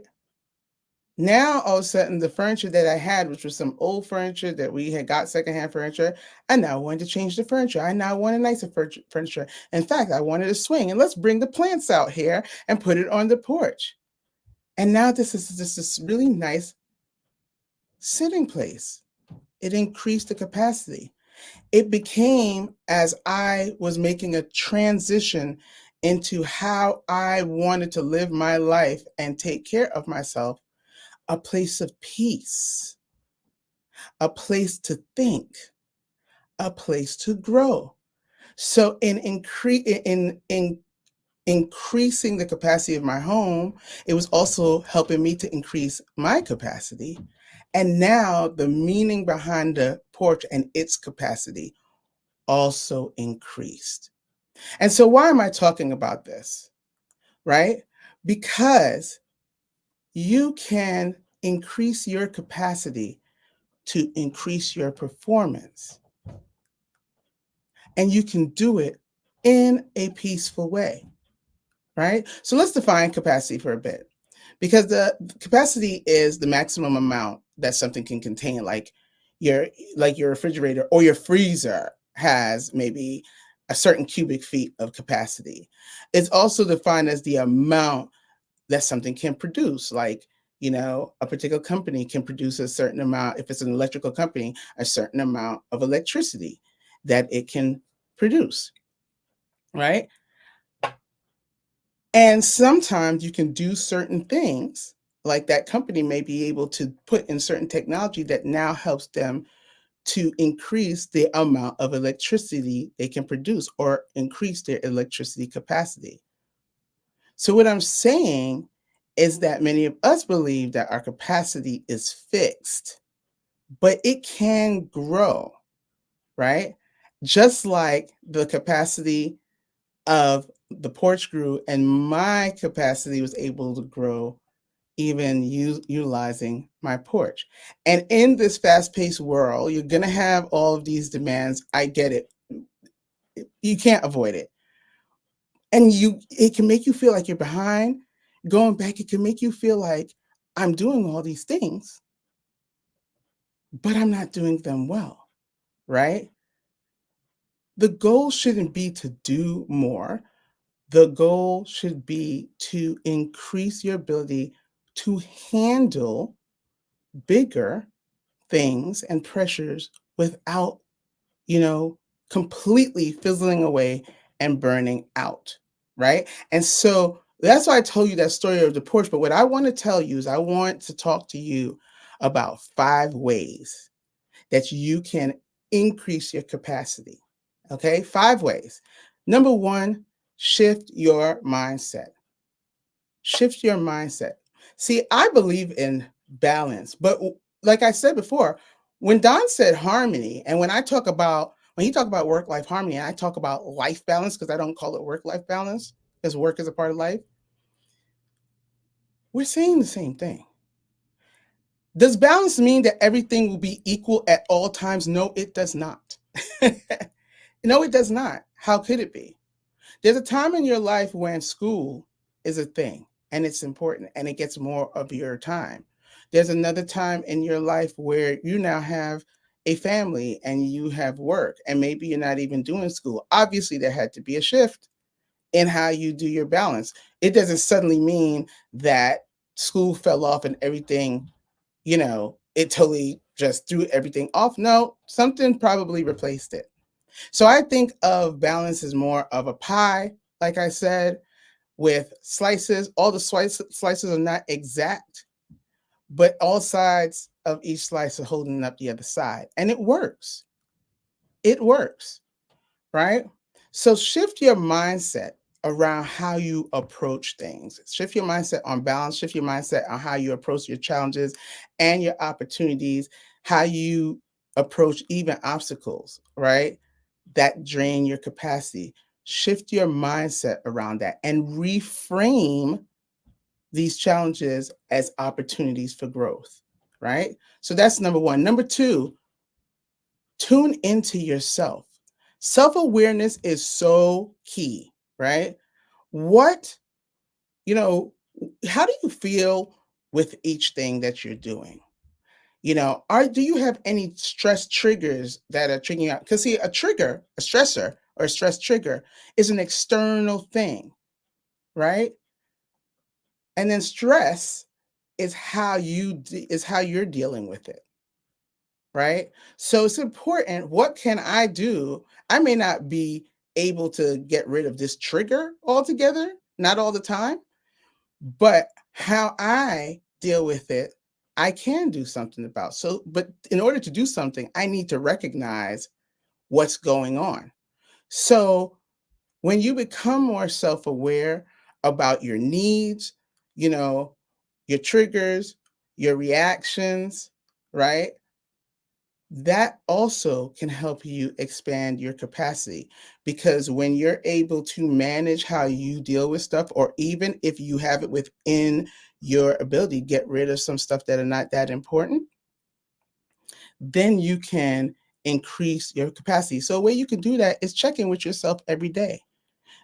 Whether you're checking in with yourself with self affirmations, whether you're checking in with yourself, with mindfulness moments, with deep breathing, with meditations, Dr. Tina was talking about, right? Check in with yourself every day. Figure out, how am I feeling today? I said I was really tired this morning. After Don spoke, I feel really energized, right? Check in with yourself. How are you feeling? What is it that you need, to feel better? Or how can you harness? If you're feeling great, how could you continue to harness that? Number three, manage your stress. Stress is inevitable. You're going to encounter stress. Okay. Stress is inevitable, not normal. I don't want you normalizing stress, because when we normalize something and we wear it like it's part of our skin, we don't do anything about it. But manage your stress. Knowing how to manage your stress, or knowing how you deal with your stress, can either increase or decrease your capacity to handle challenges, right? Because stress, if it's unchecked, if it's going on long term, drains you. It drains you mentally, physically, emotionally, spiritually. So, managing your stress, again, mindfulness, deep breathing, a quick walk, a stretch, turning on the music, to a song you like. I mean, we have streaming services now. You can literally put in anything and bring up that song, like I did in the car yesterday when I was feeling tired driving, right? So, and just dance to that song, right? Are quick stress busters that you can do. And even practice ahead of time when you know a stressor is coming. Like if you know you have to do a presentation that always gets you stressed, you can do something ahead of time to kind of take that down, whether it's a deep breathing exercise, look at something funny quickly, talk to a friend that always gets you mellowed out. That is you managing your stress, and it helps you to increase your capacity. Prioritize. Now, this is really super important because Even when I'm talking about balance, right? That doesn't mean that you have to take everything and do it and figure out how to balance it. And I think this is where we go wrong, right? Because you cannot do everything. There's no way you can do everything. Absolutely not. But you can prioritize, because the plain fact of the matter is a lot of us have a lot to do. But a lot of us also have stuff on our plate that's not necessary to have on our plate.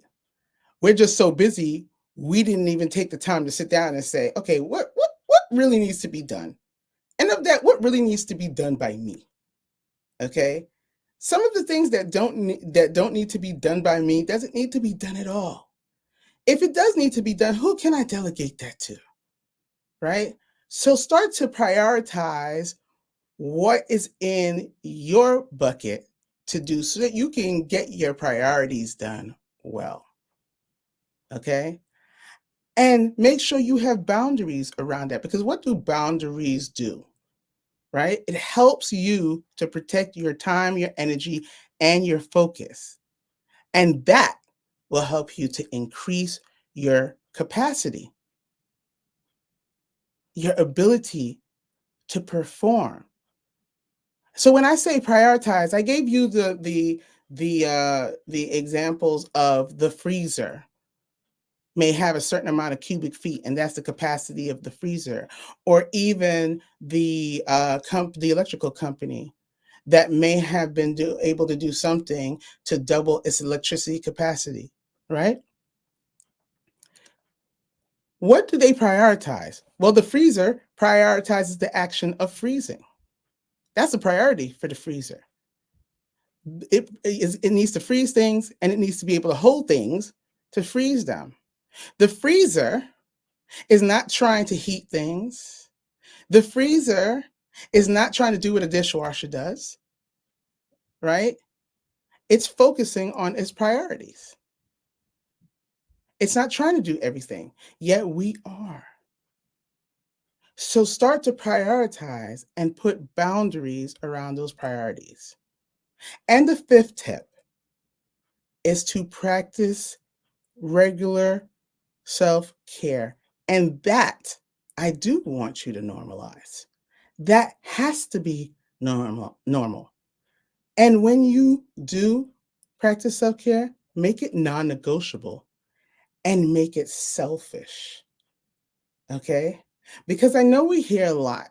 Self-care is not selfish, right? So let me explain what I mean about make it selfish, right?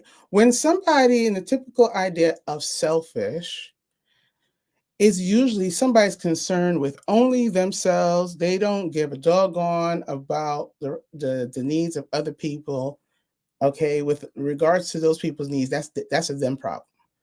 They're gonna do them, and that's it. Okay, nothing else matters, and that's selfish.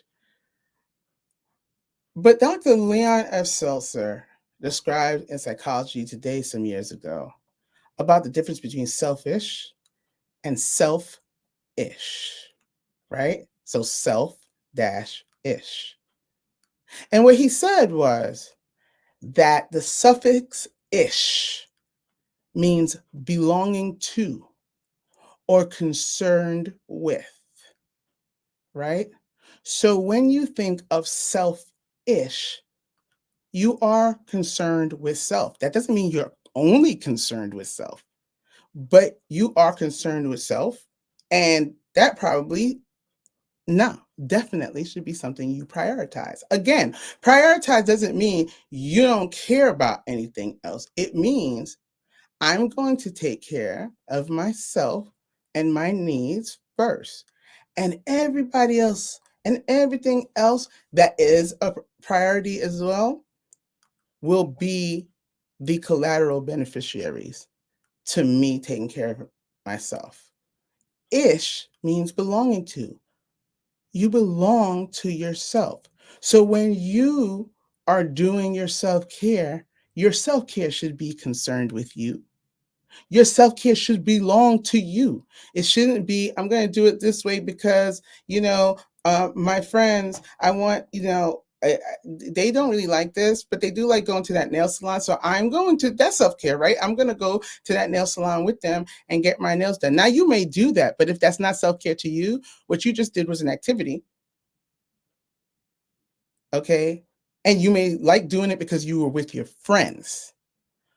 But from the self-care realm and what self-care is supposed to do for you mentally, physically, emotionally, it's not going to do that. Okay.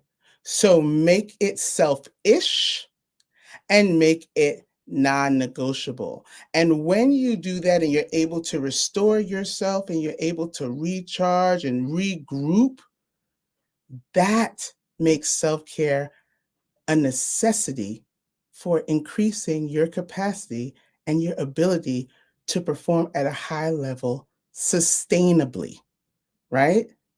Your body, your mind, your spiritual self needs to be properly maintained so that it can perform at its best. So that's going to mean a number of things. Yeah, it can mean going to get your nails done if that's what it does. It can mean going to get that massage.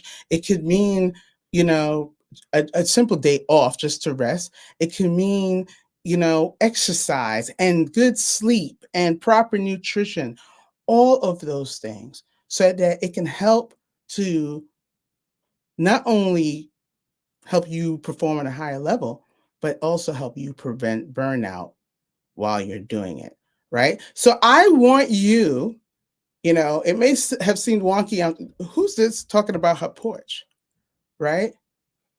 But in the porch, like I said, without increasing its size, its capacity increased. It increased the capacity of my home, and it helped me to increase my capacity as I use it to meditate, to people watch, to sit there and think about nothing, to sit there and ideate. That's what my porch does for me.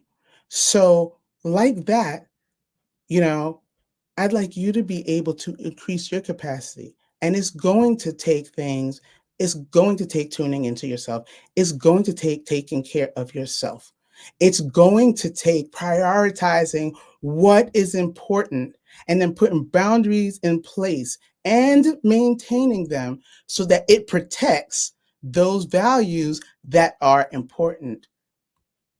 And it's going to take shifting your mindset, right? And part of that is going to be you don't have to do it all. Okay? You want to do it well, prioritize. And you will come out with just as much value, feeling just as accomplished when you learn how to do those things. So I hope that you were able to get something from that today. And I just want to tell you that, yeah. And so when Dr. T talked about my book, I call her Dr. D, Dr. Tina talked about my book. I did write a book about balance, and it's called Girl, Get Your Life Off the Fault Line, The Busy Professional's Guide for Mastering Balance to Shift from Overwhelmed to Empowered. There is so much going on in the world, right? And it's so easy to get overwhelmed, right? And part of that is that we don't feel, when you hear people say, I wish I only had 24 hours to the day. It's not only, because everybody has 24 hours to the day. We don't have 27. And if we had 27, trust me, we would find a way to fill up that other 3. And then we would say, I wish I had 30, right? It's about making sure that you can find balance and shift from that and start to feel more empowered and feel that you're performing at a level that you can be proud of and be able to sustain that. So thank you so much, Dr. Tina, for this opportunity to talk here today.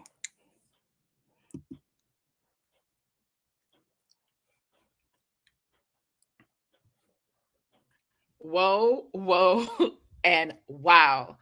Dr. Ju, Hmm. yeah, we have nicknames for each other. It's so funny. She's like, I'll call Dr. Chi and Dr. Chi, and I'll call her Dr. Ju. Okay, so I want you to do three things. Number one, you talk about the porch and the capacity. So, would you say that women often over or underestimate our capacities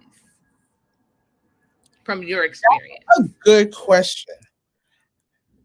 I think that we overestimate the amount that we can do in a certain amount of time. Um, but to a certain extent, we do underestimate our capacity, because when we do not complete it, it's like setting ourselves up for failure. And then all of a sudden we're like, I wasn't able to do it. I feel so horrible. I don't feel like it, or I rushed and I got it all done, but I think I could have done that better, you know. Um, and so yeah, it's a double load, right? I think Right. we set ourselves up for failure, because the thing about women a lot of times is we don't necessarily prioritize or delegate well. And Woo. I'm telling you, it's something that I work on every day. Every day. Wow. All I can say is you're absolutely correct. I mean, we all, you know, I used to have this to do list and there were like 20 things on it, and I had a specified period of time to complete it. And at the end of the day, I would look at the list and be like, man, I didn't do A, B, C, D, F, G. And then I would do my best to complete it, but I would do it to exhaustion. I would do Mhm. it till I could no longer. Yeah. And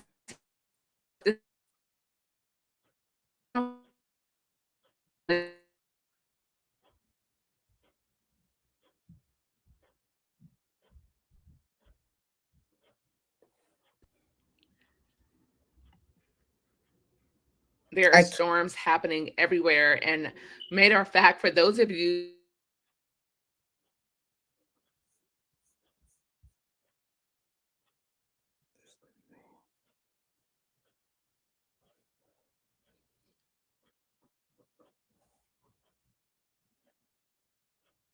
I don't know if you can hear me, this Dr. the Glenn. Wi-Fi, yeah, the Wi-Fi everywhere is just a hot mess. But Yeah. we thank you for your patience. Yes, we are back. So as I was saying, Dr. Judy, you're absolutely correct. I don't no longer have a things to do list. I have a done list, and I want you guys to adopt this. For those of you who feel it may be worth it, I'm going to tell you that I've increased my productivity by 79% by starting with a done list, right? Instead of having a to-do list and you write down everything that needs to be done, start with a blank piece of paper, write done at the top, and do not write anything on that paper until it's completed, until you do it. OMG. Like there were some days I had a blank piece of paper with 2 items on it. I'm like, wait a minute, all the things that I had to do only done 2. And so now I'm getting 20 things done. But it's so rewarding that I'm not pressed for time doing it. I'm just being highly intentional and productive. It's happening. But writing all those things down, and we're writing things that are I don't know if you've ever heard the analogies of some things in our lives are things that have to be done. They're rocks, they're boulders. Some Yeah. things are little pebbles and something is sand, right? Those we have to find out what our priorities really are, what can wait. And I have adopted to doing the hardest things first. At one point I would wait, I will say I'll do that later, I'll do it later, and then you're so tired, Dr. Judy, you can't even think. You're Yeah, like, okay, that's I'm gonna wait till tomorrow, that's right? true. And the thing about what you just said, which I think is really good, right? I'm going to say two things. I was at a talk one day, and I think the person there, she works on time management, and she said, if you have 2, 3 calendars plus you still write it out a to-do list, that's anxiety. Right? She's like, that's anxiety. Because why isn't that stuff on your calendar? Why did you need 2 or 3 calendars only for you to turn around and write out a to-do list? Yes. That's number one. And number two, the way that you're doing it, what it allows you to do. So let me give you an example. My friend, very good, very productive. However, if she has a to-do list and then at work, at work, people like to interrupt you. I could tell you all the time, right? And they're interrupting you with things that you're going to do for work. It's not silly things. You're going to do it right then and there. But guess what? Now your list hardly got touched. And then she would say to me, I didn't get any work done. And I said, I need you to stop saying that because that's not true, right? You actually got a whole lot of work done. You just didn't get this to-do list done, right? So it felt like losses. Whereas if you write a done list of the things you've done, even the little things, it feels like wins. Woo! Say that again. So that's just the reality, right? So get a blank piece of paper, start your day, and don't write anything down until it's done. You will feel highly accomplished. It's good for your morale. It's good for your self-esteem. And you really get to put your own self in momentum when you look at all the things that you're accomplished, that you actually got done, instead of some random list that you just wrote down. Well, I want to break up, brush my teeth, make my bed. It's not those things at all. When you're doing things, you're going to look like, wow, I got a lot accomplished. Dr. Judy, I'm telling you, getting those 20 to 30 things done on my to-do list, it was like you said, it was anxiety. It didn't happen. I would look at the list like, oh my gosh, I got to do this. I got to do that. And let me tell you something. We're not putting down, I got to brush my teeth.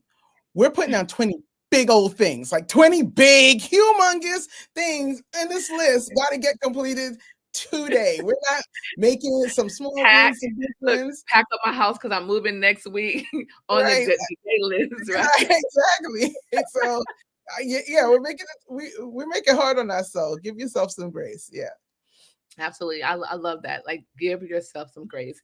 I had to learn to do that for myself because I am an overachiever, hyperachiever. Like, I just want it done. I want it done now. And so I had to learn to give myself grace. More importantly, I had to learn to give other people grace when they were moving at their pace. And, I'm talking to you, Doctor. You're like, okay, Dr. Tina, I don't think like you. My mind is not thinking that fast. Slow down. I'm like, look, that's the look she gives me. Right there. That's the look she gives me. That's right. That's right. And it's okay. Everybody, they do stuff at a different pace. Some things will need a little bit more fast action than others, but we all do things at a different pace, and that's okay. But in talking along those lines, you got to know what your pace is so that you could be realistic. Yes, so you can be realistic, not just with yourself, with the demands that other people have on you. Sometimes you're gonna say, "Hey, hold your horses, slow down. I can get these done, but I'm gonna put those absolutely boundaries."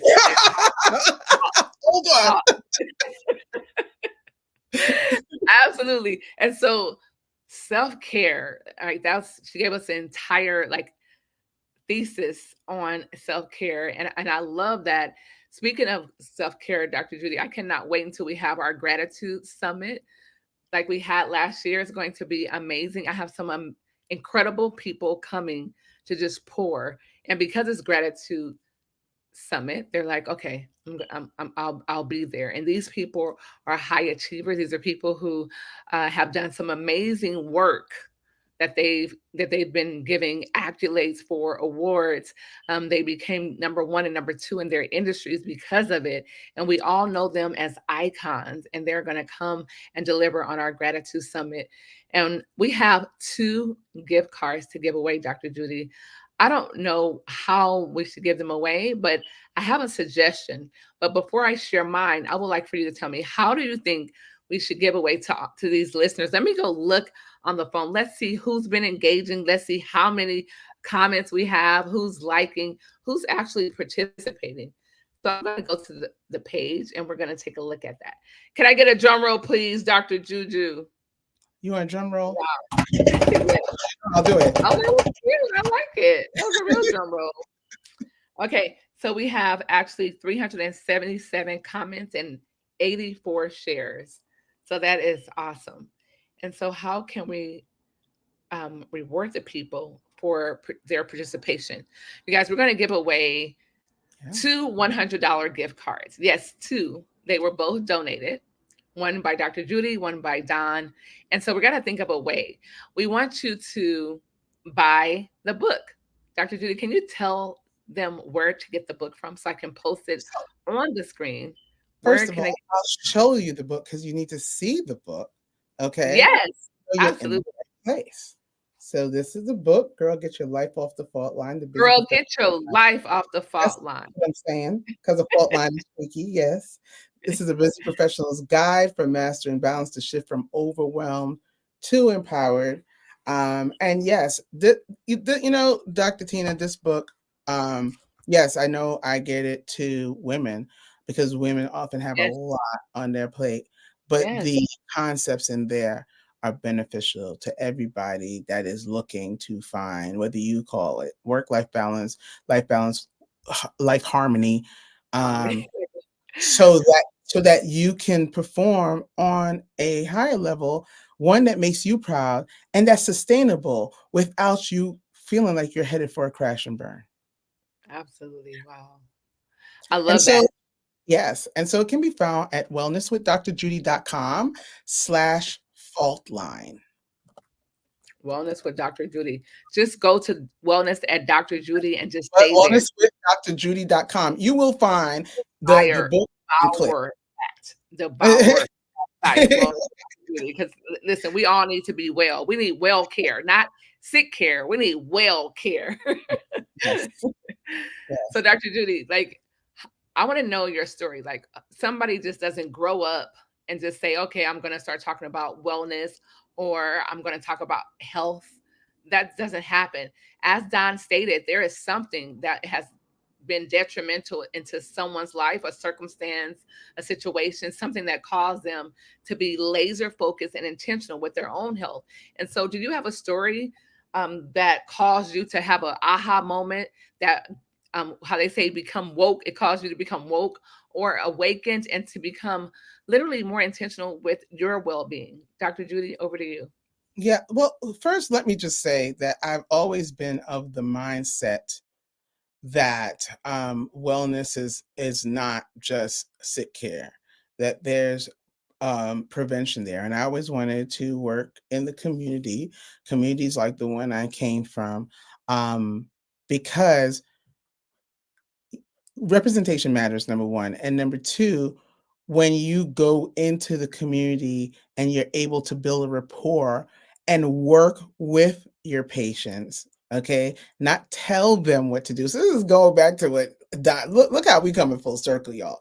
This is going back to what Don was talking about and what women do. It's not about telling you what to do. It's about working together with the patient on the patient's team. And I always tell I always used to tell my patients, like, you need to head up your team, which means you need to understand your own health, whether you are in perfectly great health or not. Okay, understand your health because you need to have a hand in it and not just accept what the doctor said. But I also come from a background, from a Caribbean family where there were natural remedies, the teas that you made and things of that nature to try to keep yourself well, you know, um, and not just the teas you made, the way you lived your life. So that was very important to me, and as I went on, I'll be honest with you, the way that I saw medicine being done, there were a lot of sick people, and I was like, what can be done to for them to be more well? I never poo-pooed anybody that came in and talked about whatever natural remedy. I did educate them though, because everything should be done in moderation. Okay. And sometimes you have to be well versed also in how, if you are taking Western medications, some of these herbs and stuff that you use can go against the medications you're on, and both can make the other, lose efficacy. So, you wanted to understand that. But I eventually I left direct patient care and I became a medical director at a health insurance company. And so I got to see the other side of it. Now, I'm here to tell you that I have experienced burnout or being on the precipice of burnout in multiple places. And yet, and still, I didn't really change how I did things. And as life goes on and you get married, so you're adding something to your life, and you have children, so you're adding something to your life, and you're no longer renting. You now own a home. That's a bigger responsibility. So you're adding stuff to your life. You're taking on more responsibilities. You've gotten a promotion, things of that nature. Things are building. And so around, I would say 2018, I knew I had stress. I also knew that there's something I should be doing, not other than being a physician, but in addition to it. Something, there's a calling. You could feel a pull. The problem was I didn't know what the pull was. And I specifically would say, and I don't even have time to figure it out. I have so much going on. I didn't have the capacity. I didn't have the capacity to sit down and figure it out.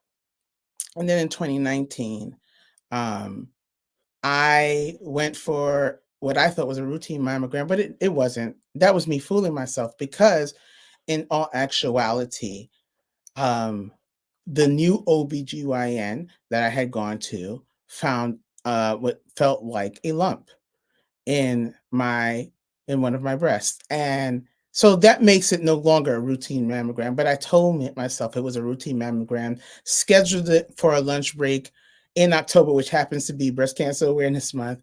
And what should have been a 45-minute mammogram turned into a 2.5-hour situation. And I knew something was up. Why am I still here?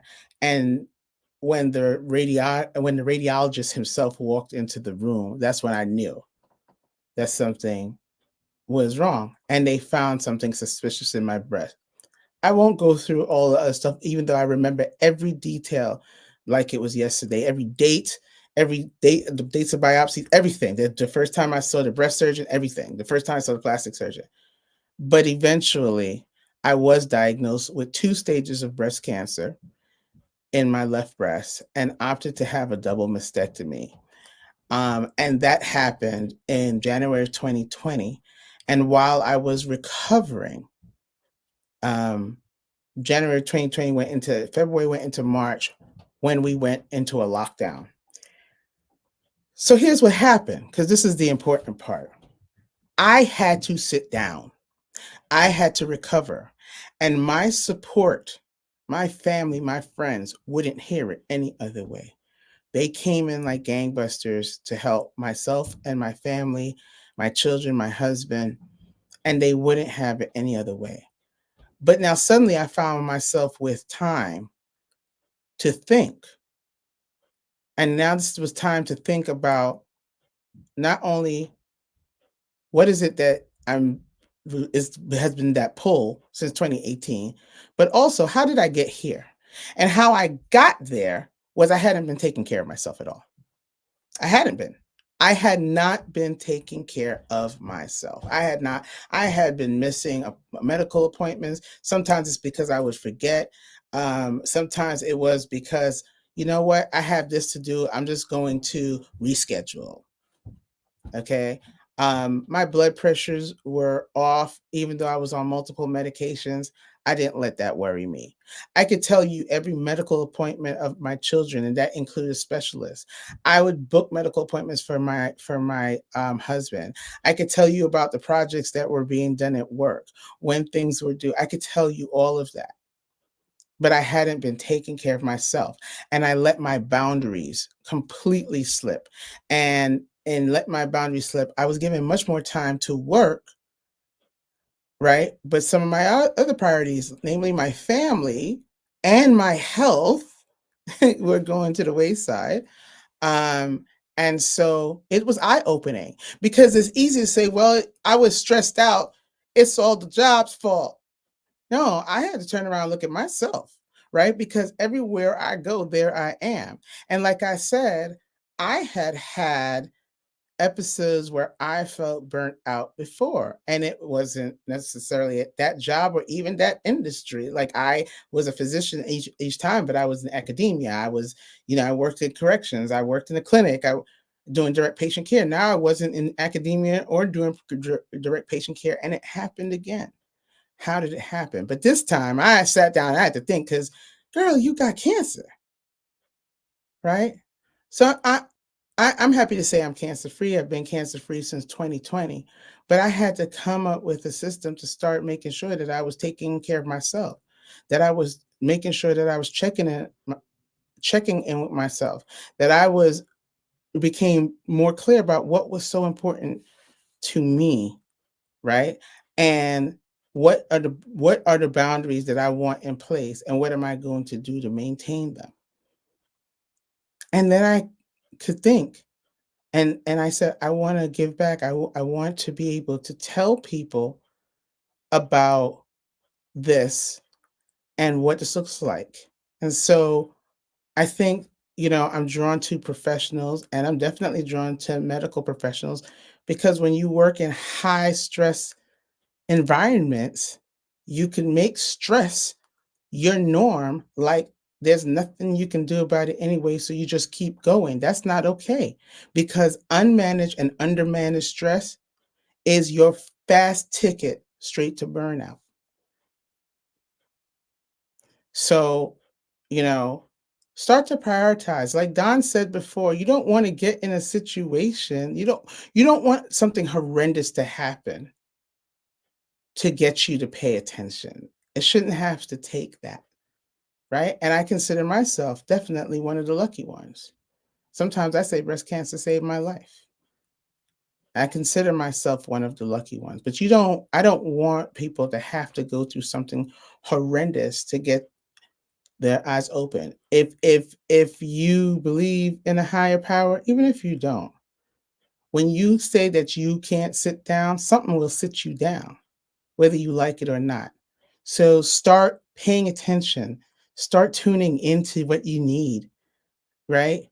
And start doing things that can increase your capacity without necessarily exponentially increasing your workload, and more important, without sacrificing more. You want to sacrifice less. So that's my story. That's how I got here, and why I wanted to be able to tell the people, okay, that it doesn't have to be that way. That the world's going to keep going whether you are here or not, right?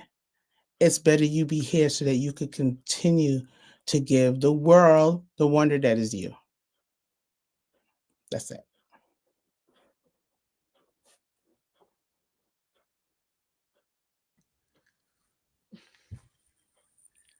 Woo! Mm-mm-mm.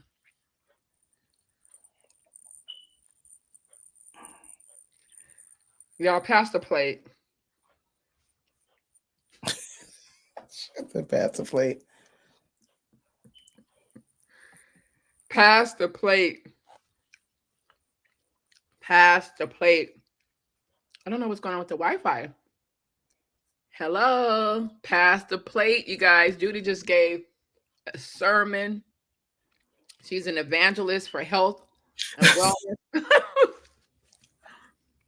She is committed to making sure that you and I do not have to go through an unforeseen circumstance, tragic occurrence before we decide to put ourselves first, to not be overwhelmed, overextended, stressed, anxious for nothing. And Dr. Judy, I'm just grateful. I'm in awe of who you are. 2020. She didn't say in the 80s or the 90s, or No. she said in 2020. 2020. Do you guys remember 2020? The great pandemic. Could you imagine being faced with this and you can't go anywhere? You have to be careful. Everyone around you has masks. And you're like, I gotta, you have to go back and forth to the doctor. You have to, it's just, Dr. Judy, I commend you on being the hero that you are in your own right. We salute you at Global Women Speakers. You are an asset, and you have a keen sense of knowledge that you are sharing with the world freely. You guys go buy that book. Go ahead. It's Wellness with Judy. Wellness with Dr. Judy. Yep. Wellnesswithdrjudy.com. / fault line, because we got to get our lives off the fault line. Get your butt off the fault line. I love that. So, Judy, talk about the fault line. The fault line. I mean, why was that? Why was that even necessary? Like, how? Give me the analogy. So I'm from the Northeast, right? You're from the West Coast. I'm from I'm from the Northeast. Here on the North Side, shaky ground is not something that we are used to. Like, we're not used to, earthquakes. It's not that we haven't had them. It's just that that's just not right in our mind, right? But a fault line is the weakest point to where an earthquake can happen and throw you well off your balance. And some of us, in having stress and holding on to stress and doing absolutely nothing about our stress and not prioritizing and not having boundaries and all of those things, we stay on that fault line. We stay off balance, and no, we don't eat. We feel off kilter, and we do nothing to get ourselves off and wonder, why are we here? Like, what's going on? So, and it makes it very difficult for us to excel. There's only so long that you're gonna be on a fault line that starts shaking before you fall. Before you fall, there's only so much of that shakiness you're going to be able to take before you hit the ground.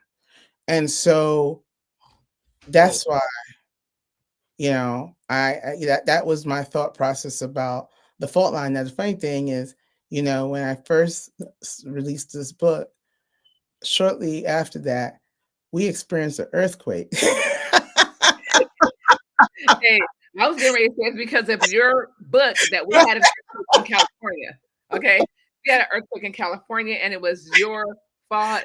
Here you fault line. I'm like, why? Why didn't you do that? I was like, my book says to shift from overwhelmed to empowered. So the funny thing is that I felt the shaking and thought that they must be doing something outside. And then all of a sudden, I literally felt my whole office shift forward and back. And I said, oh no, it's not supposed to do that. And I Welcome jumped to California. and I jumped up and I said, what's everything I've always heard? And I just got in a doorway. Yes. Right.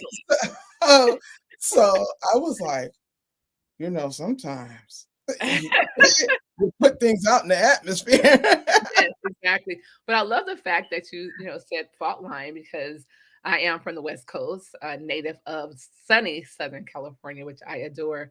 But Dr. Judy, I believe that most women are always operating on the fault line, that we don't know what it's like not to be on one, with the juggling, with the overwhelm, with the literally exhaustion, right? And so to get off of that fault line, it seems abnormal for some.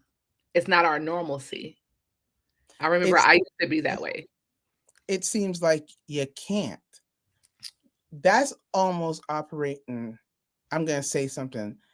That's like operating in a mindset of scarcity or in Absolutely. a negative mindset. Mhm. That you can't do it. That is not possible. All these things have to get done. And what I'm saying is sometimes we don't even, it's kind of like having insurance, car insurance. How many of us even bother to look at our car insurance to see if we go?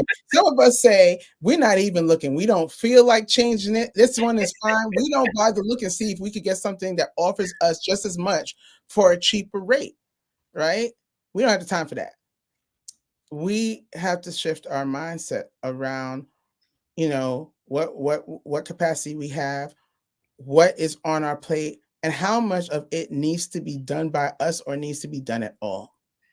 I can tell you 2 words that saved my life, saved my business, saved my relationships is automation and delegation.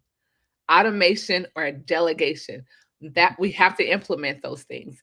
That way you free up your time, you can operate in your gift zone, you can operate literally where you feel happy, right? A lot of us, we're just We got to do it ourselves. If it's not, if I don't do it, it's not going to be right. You have to relinquish those responsibilities and give them to someone else.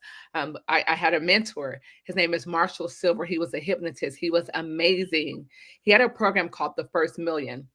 And I will never forget what he told me. He said, Tina, you're not a millionaire yet. This was years ago. He said, you're not a millionaire yet because you're still doing MWAs. And I'm like, MWAs? Like, what is that talking about? I knew what NWA was at the time, but MWAs, right? MWAs. And I just said, you know what? I'm going to go ask him what that is. Like, what is preventing me from hitting the 7-figure mark? And I'm like, what is MWAs? And he said, okay, have a seat. I'll tell you after lunch. Because I went up to him immediately after he said that about me in front of this room of people. And then I go up to him and he says, have a seat. So after lunch, I'm still waiting. I just want to hear what MWA is. And then he says, you know what? A lot of you would never make 7 or 8 figures. He said, some of you, the ones that have not achieved 6 already, you're not going to do it. And he said, the reason why is because you're still doing MWAs. And he said, during the break, Tina came up to ask me, what is MWAs? And he wrote it on the board. I'll never forget it. M, W, and A. And it's an acronym for minimum wage activities. He told me to stop doing minimum wage activities. I didn't understand it. When he said that, I felt insulted. What does he mean, minimum wage activities? And then he started to write them out, taking out the trash, errands, laundry. I'm like, what? Like, what is he doing? Like, he's taking all the driving, like all of these things he was writing down.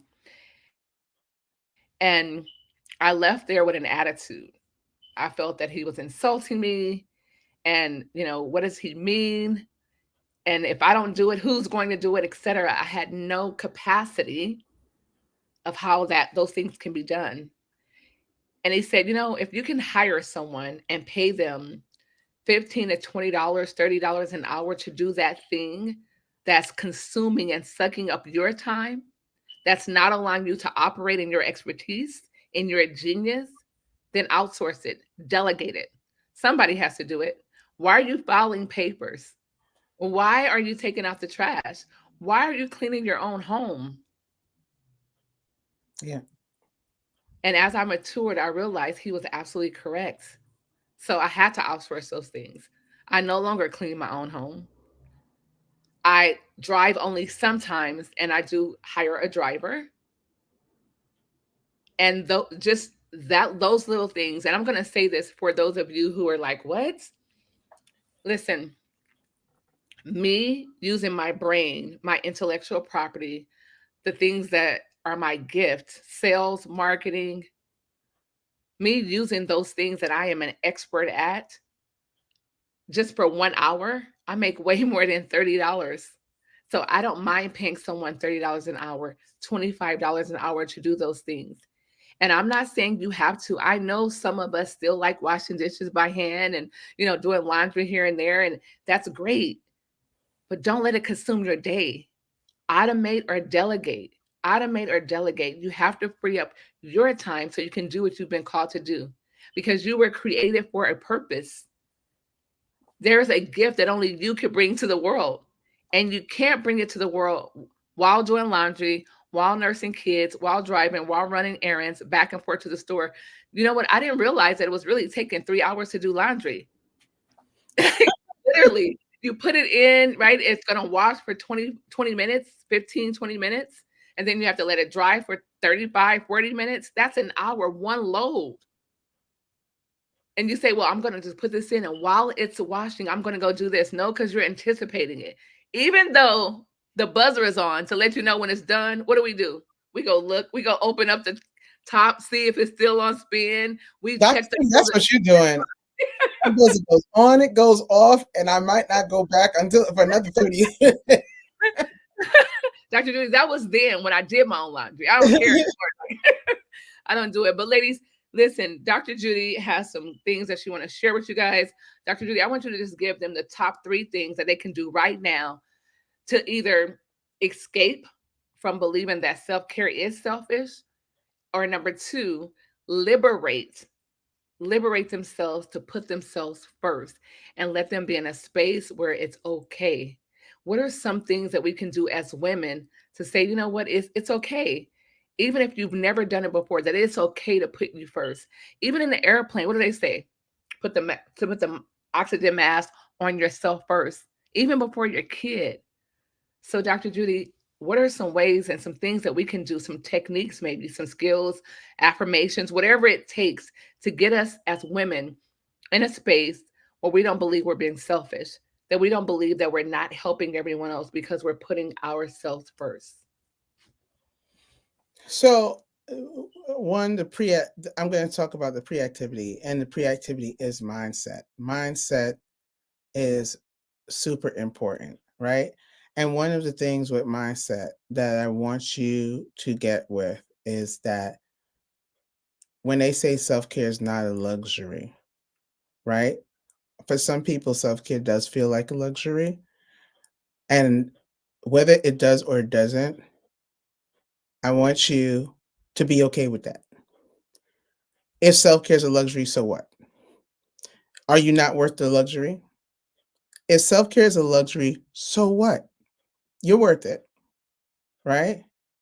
But self-care is also and most definitely a necessity. I already spoke about how it's a necessity for you to be able to increase your capacity and perform at a higher level sustainably without burning down and burning out, right? So the pregame is start to have a mindset shift around it and understand that your worth, it is a necessity. And if you believe it's a luxury, sometimes it is absolutely luxurious things that you can do in self-care. But if you believe it's a luxury, that is fine because you're worth it, right? So there's that mindset shift. The other thing, mindfulness activity. So the very first tip is to get involved in daily mindfulness activities. That could look like um, daily positive affirmations, right? Where, you're telling yourself, that you are more than enough, that you are capable, right? That you are, you know, belonging to a higher power, and that higher power is going to get you through, that you are great at everything that you do, that money comes to you, that whatever it is, make sure you're doing positive affirmations. And I don't care how you do it. There are positive affirmation podcasts out there. Get into one of them and every day listen to them and repeat them. Or you can have you can Google positive affirmations and pick out some that you like. Okay. In the near future, right? I am going to have flashcards for positive affirmations so that you could have something in your hand, maybe have one in your car, maybe have one in your office at work, maybe have so there are things you can do, but make sure, even if you put it on post-its and post it around your house so that you can see it. Okay? So that's you doing mindfulness activities. The second thing, get up and move. Get up and move. I don't care how you do it, whether it is formal exercising, whether it is go for a walk, a mindful walk, even. So now you're killing two birds with one stone. Whether it is, oh, let me turn on a song I like and start dancing. Get up and move. Okay. Get up and move and get up and breathe and do all the things and hydrate and get the air in the lungs so that you can oxygenate the blood and it can serve the rest, but get up and move. Okay. And the last thing is what I said before. Okay. Is to prioritize and prioritize with boundaries. And your self-care and your stress management needs to be a priority. Okay, prioritizing is all part of it, but those things need to be a priority so that, again, you're not only prioritizing your overall well being, but you are increasing your capacity so that you can perform at a level that makes you proud without feeling stressed out, burned out, and if your life is full of utter sacrifice. Because when you're in that mode, everything looks bad. So I don't want you to have to be in that mode. Those are the 3 things that I would say that you should do: mindfulness, exercise, and prioritize with your boundaries. And remember, your boundaries are not negative to other people. They are a way to protect your goals, your values, your time, and your energy. Woo! I don't even know what we're going to do about that. I don't even know what we're going to do about that, Dr. Juju. Wow. Pat says, quote, quite informative. Thank you. You're welcome, Pat. Yes, positive affirmations. Love this. Doctor, what about depression? Yeah. So the funny thing is, and that's so funny, sometimes depression is a part of it, and depression could very much look like what the beginnings of burnout is. So either way, it's very important to tune into yourself, because sometimes, right, we're learning more and more, even just looking at some of these celebrities, that depression is not always looking like the way we think depression would look. Right. Am I right, Dr. Tina? All right. Ooh, right.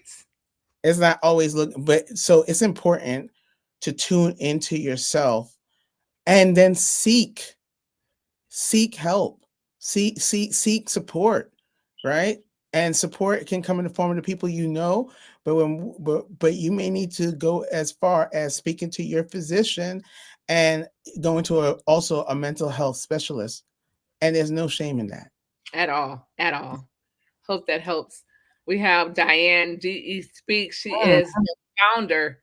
Diane is the founder of Beyond the Vows magazine. It's going to be launched on 10/10. Save the date, 10/10.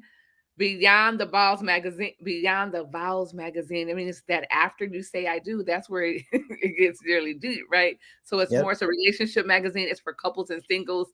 Some awesome advertisements are in that magazine. But yes, she said minimum wage activities. Wow, absolutely. MWAs. Awesome. All the time. Love, sister. Awesome. Okay, great. Let's see. Dr. Judy. They gave you hearts, Dr. Judy. Hearts, hearts, hearts, hearts. I love this. I love this. Thank you. Okay, that was for Dr. Barden. Let's see. He's gone. They did that to kill off people. Okay, I don't know what part that they were talking about, but wow. That is, woo. Dr. Judy, more hearts. I got to get me one of your books ASAP. Okay. April says she has to get one of your books ASAP, Dr. Judy. Give them the link again. wellnesswithdrjudy.com/fault line. Is that correct, Dr. Judy? Yes. One word, fault line. Awesome. Thank you. Dr. Judy getting all these hearts and flags. Yes. Love it. Dr. Judy, these people are from all over the world. We have India in the building. We have Pakistan, Dubai. I'm just going over these. Please share this. Yes, absolutely. We have Pat. Okay, quite informative. Thank you. You're welcome. All righty. So, Dr. Judy, thank you for those top 3. And with that being said, I mean, you are a wealth of knowledge. Thank you for sharing your story. And so, you've always wanted to be a physician before you were diagnosed. And so, that's powerful within itself. You've always been a servant. And because of that, we just say thank you, thank you, thank you for what you do, for literally uplifting, inspiring, helping, curing, motivate, inspiring, and just, helping people get back to homeostasis, because I think that's where it all starts. And when you talked about exercise and affirmations and prioritizing, we need to prioritize ourselves. There is an I in prioritize. Mm-hmm. Prioritize yourself. And I think we all need to do a bit more of that, because we're all basically pouring from an empty cup, Judy. There's nothing left, and we're still more and more and more. Yeah. Yes. So, Dr. Judy, what is your final closing words? You have been here. The people love you. You are an ultimate member of Global Women Speakers. You are the author of Girl, Get Your Life Off That Fault Line. I love that. I don't know what you were about to say, Dr. Tina. You're like, girl, get your Off the fault. Because you caused that earthquake in California. We didn't have any earthquakes until you released your book. Seriously, like I don't understand it. I don't understand it. You go to my timeline. Go to my timeline. The day that we had the earthquake and the day you launched your book, like, yeah. So, girl, get your life off the fault line. You gave us tools and techniques that will allow us to do exactly that. And so I'm grateful. And so in closing, like, what are some parting words of wisdom, of advice, of just sisterhood or brotherhood? Because we know our men are empathetic, they're sympathetic as well. And, they need love too. So what are some parting words, Dr. Judy, wellness and performance expert, that you can leave us with? So for me, the parting word is, I know we all feel that not everybody gets to live the life they want to live, but you absolutely can work toward the life that you deserve. And I know I use the word work, right? But it does take conscious movement and conscious things put in place and systems put in place to live the life that you deserve to live, right? And you get to define what success is. Yeah, for some people, success means walking in millions and billions, right? And that's great. But for some, it's walking in hundreds of thousands or tens of thousands, Or simply just walking. simply just walking and being at peace. Mm-hmm. Know that you are worth having that, being at peace, and knowing that the things that you are doing, like walking, okay, every win is a win. Every win is a win. Yes. Okay. And so, I want you tune into yourself. There's so many things, as Dr. T said, when I became woke, there's so many things out there to distract you from tuning into you. You deserve to tune into you, understand you, take care of you, prioritize you. Wow. Wow. Alrighty. So we have literally, we're going to stop at 2. We're 40 minutes after 2. But I don't think things happen by accident. I think this was for somebody, if not for everybody. And so if you have a question that you would like to ask myself or Dr. Judy, go ahead and put that in the comments. Shirley Bias, she is a veteran. She is a leadership expert. She actually is having a leadership summit in March in Tampa, Florida. I think Dr. Judy should be one of the speakers, but that's just me saying that. I mean, I'm just saying about leadership. And so she said she loved this session. Thank you so much, Thank you for watching. And so, Dr. Judy, if anyone has any questions, drop them in the chat right now. Matter of fact, I want you to hashtag self-care in the chat, hashtag self-care in the chat. Let Dr. Judy know that you appreciate her taking time away from her family, her children, herself on a Sunday. She's going back into the office tomorrow, but she's here with us now. She is on the East Coast. So it's like 5 o'clock, almost 5 o'clock, right? Well, it's 5 o'clock. It's almost 6 o'clock for Dr. Judy.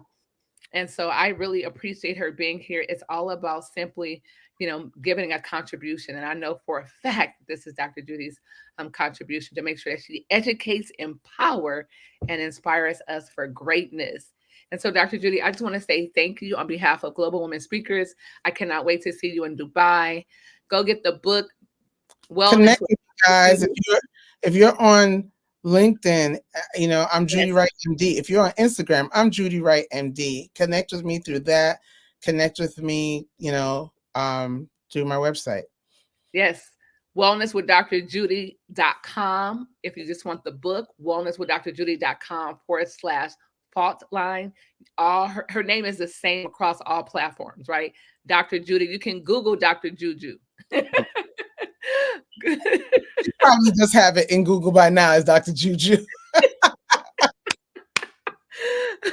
You can Google Dr. Judy Wright. You will find her. Dr. Judy is doing some amazing things.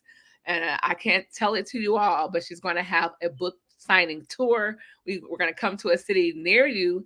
It's going to be all the way out into 2025 as well. So don't worry. You got to come to this book signing. It's going to be like no other because we are coming, not just so Dr. Judy can sign books, but so she can share some other things with you. We're going to have cash prizes. We're going to have giveaway one-on-one coaching sessions. How many of you ladies, by show of hands, honestly, put an emoji of a hand in the chat, whether you're watching on YouTube, Facebook, LinkedIn, or X, right? We got to call it X. Elon owns it. He says it's X. So you got to be on X. If you would like to have a one-on-one with Dr. Judy, I know I get one-on-one with Dr. Judy all the time. So I can tell you I love it. We're going to give away so many other things. And not only that, Dr. Judy is also she is a visionary of an anthology called Global Women in Medicine. So for those of you who are in medicine in any capacity, you don't have to be a physician. You can be a respiratory therapist. You can be a nurse. You can be an x-ray tech. You can be a front desk operator. You can be anything as long as you're in medicine. We would love to interview you for this global international bestseller. Dr. Judy is the visionary Global Women in Medicine. All righty. Oh, wait, hold on, Dr. Judy. We have some questions.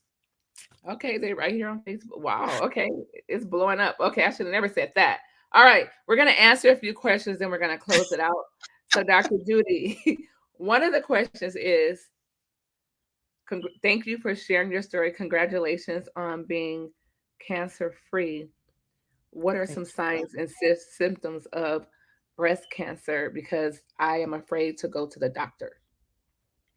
I had none. I had no signs, no symptoms. I need you to say that again. You had how many? I had none, zero. No signs, no symptoms. I finally attended my regular OBGYN appointment and she found a lump on a breast exam. Wow. Yeah. I need you to say it one more time for the people in the back, Dr. Judy. What signs and symptoms did you have for breast cancer? I had zero signs. Wow. Zero signs. Zero. And so I said that to you because I understand that you are afraid to go to the doctor. I get it, right? But your doctor's there to work with you. And it can start as simple as going to your OBGYN and having a breast exam. I know some people don't like the mammograms, but I always say, like I said to you before, you have a gift to give to the world.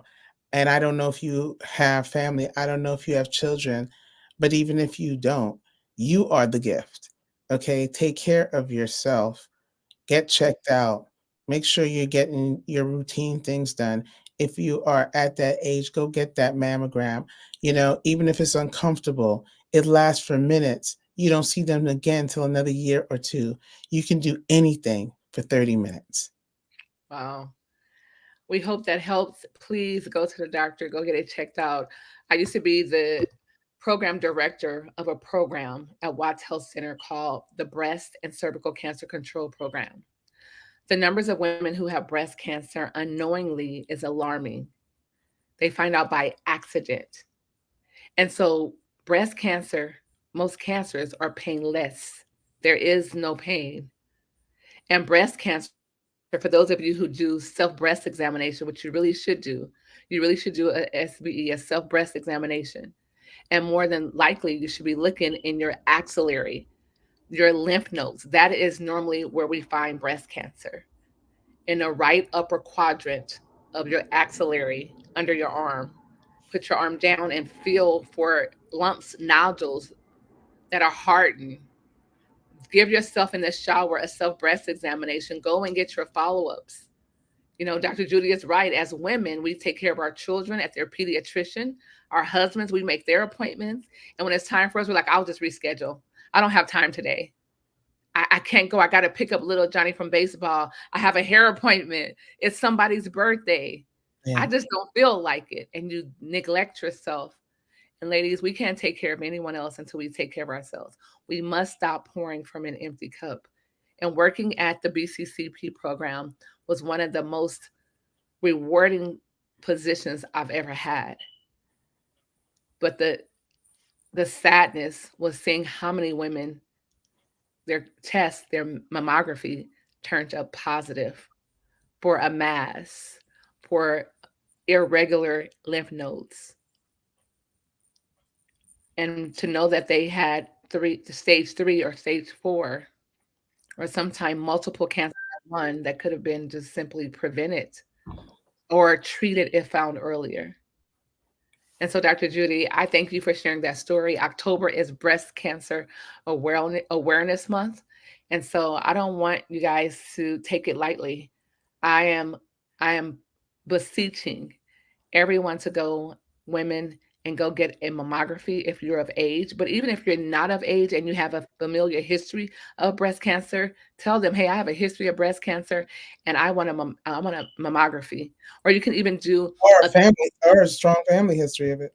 yes, absolutely. And so I want you to do that. You can even do thermography if you don't want to have the mammogram, but I highly recommend getting a mammogram, getting it checked up by a licensed physician. Just take care of yourself, ladies. And for those of you who are just listening, whether you're watching live or you're catching the replay, we just want to say thank you on behalf of Don Barden, Dr. Don Barden, as well as Dr. Judy Wright and myself. I just want to say thank you so much. I know that without a shadow of a doubt, that you could have been anywhere, but you stayed here and watched our Sunday Speaker Series live, sponsored by Global Women Speakers. We cannot wait to see you in Miami or Dubai. You want to see Dr. Judy in person, you got to fly out to Dubai, the UAE. The UAE is going to be bananas in the UAE. We're going to bring the boom. We're going to have fun because I can tell you events with Global Women Speakers is not just an event. It's not just a conference. It is an experience. With that being said, Dr. Judy, thank you, thank you, thank you so much. You guys go and follow Judy on all social media platforms. Judy Wright, Dr. Judy Wright. You want to see what she's up to? Go to her website.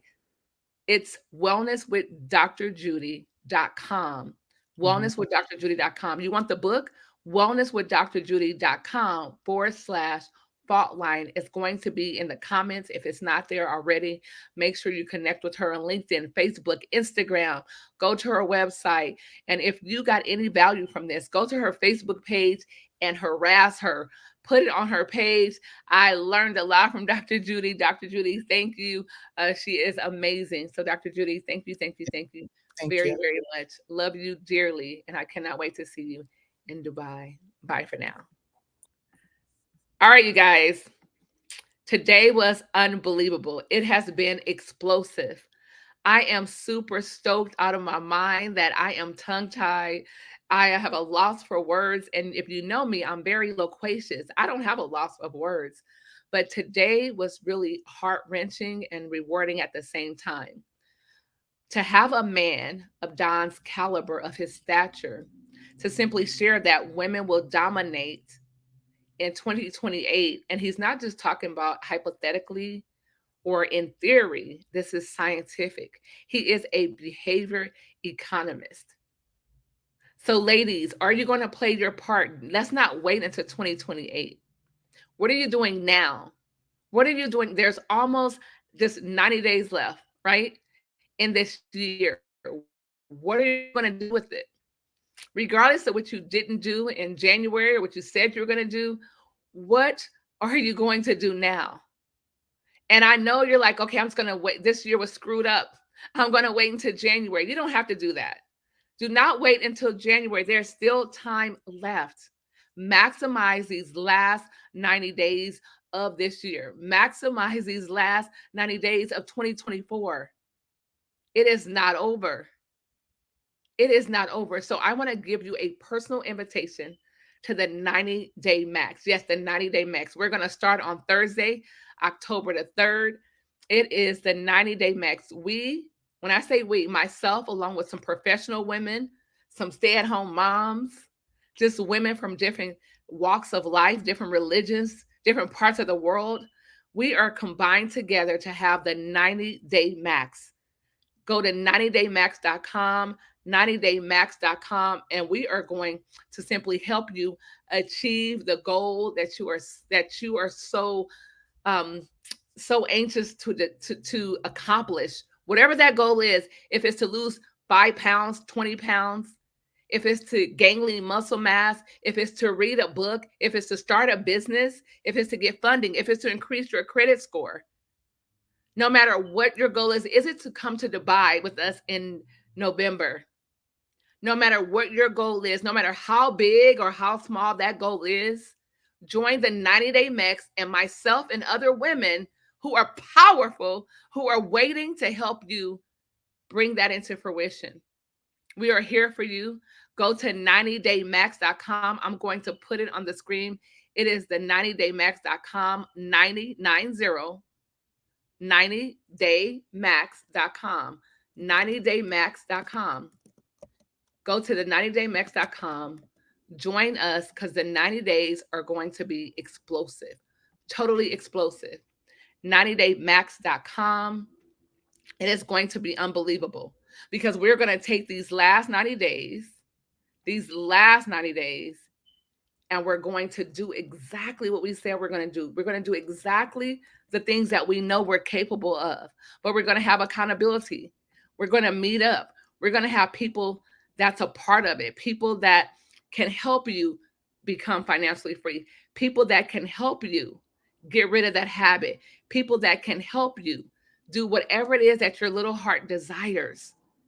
We are going to do the things that we didn't do in January or February or March. We're going to do the things that we didn't do in April or May. The things that we say, summer is here, I'm going to do it now. We're going to do the things that we could have done and did not get a chance to do. We're going to do those now. 90daymax.com, 90daymax.com. It's down below. Go to 90daymax.com.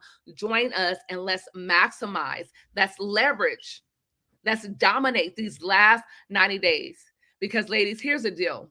We don't know what's going to happen in the president if you're in the United States of America. We don't know what the laws are going to be. We don't know where the funding is going to be given. We don't know any of those things. And to be quite frank, it doesn't matter who's in the White House. What matters is who's in your house. What are you going to do to take the financial, the emotional, the educational? What are you going to do to take all the responsibility for you and your family? What are you going to do about it? And if you say, you know what, I do need some accountability. I do need some help. I do need some experts. I've been doing it all by myself up until this point. How can I just totally burst open, expose, supersede that plateau? How can I do more? How can I have more so I can give more? How can I do that? Well, ladies and gentlemen, you can do it with the 90-day max. The 90-day max, just 90 days. Give your last 90 days of 2024 to the 90-day max, to a group of professionals, experts, icons, and GOATs that will help you achieve your goal. Not the goal that someone else has for you, but your personal goal. Remember, no matter how big, how small it is, or how insignificant you think it is, let us help you achieve that goal. I am amazing. Today has been awesome. I have two powerful speakers and experts on behalf of Global Women Speakers, because when you see me, there is a tribe of women that are with me. I'm not in front of them or on the side of them. I am in the back of them, pushing them forward, because it's not about me. It is so much bigger than me. We have women that are powerful, that have messages, that have products and services that are just a gift just because of their presence. And they make up the community of Global Women Speakers. If you would like to speak, sell your products on stages around the globe, network with other women internationally, go to globalwomenspeakers.com. globalwomenspeakers.com. We cannot wait to see you. And I want to make sure that you're going to meet us in Dubai. If you would like to come to Dubai, hashtag Dubai in the chat, hashtag Dubai. Yes, it's beautiful. It's immaculate, no crime. It's simply prestigious. It's fun. It's luxury. It's business. It is so many things. I would like for you to come to Dubai and have your own exquisite experience. So, ladies and gentlemen, go to 90 Day Max. Let us help you. We'll see you in Dubai at globalwomenspeakers.com. And I just want to give another huge shout out to my very special guest. I am so honored to have had Don Barden, PhD, on this. He is a professor, you guys. He's taught at many universities around the globe. He's still doing research. He is the author of Here Come the Girls. And we at Global Women Speakers are the only people right now who have a copy. The book has not been released yet. I want to give an extra huge shout out to our very own, the Dr. Judy Wright of Molina Healthcare. The Dr. Judy Wright, the author of Girl, Get Your Life Off the Fault Line.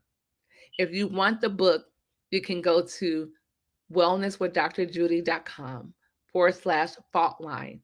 And if you want to make sure you tap into a man, a gentleman, who literally states that women will dominate from 2028 to 2032, Mr. Don Barden, Dr. Don Barden. Please go to his website at donbarden, BARDEN.com. I cannot wait to see you next Sunday for the Sunday Speaker Series. But until then, make sure you tap into the women of Global Women Speakers. Tap into our amazing events that we have coming up, Miami as well as Dubai. And then we have a plethora of different events that are scheduled throughout 2025. Don't just watch us, join us. We are the #1 platform for women entrepreneurs, professionals, and small business owners to literally share their message, speak on stages around the globe, sell their products and their services, and network with other women around the world. My name is Dr. Tina D. Lewis, and I will see you on the inside of the 90 Day Max. With that being said, thank you from the top of my heart. We will be here same time next Sunday. It is the 1st of October.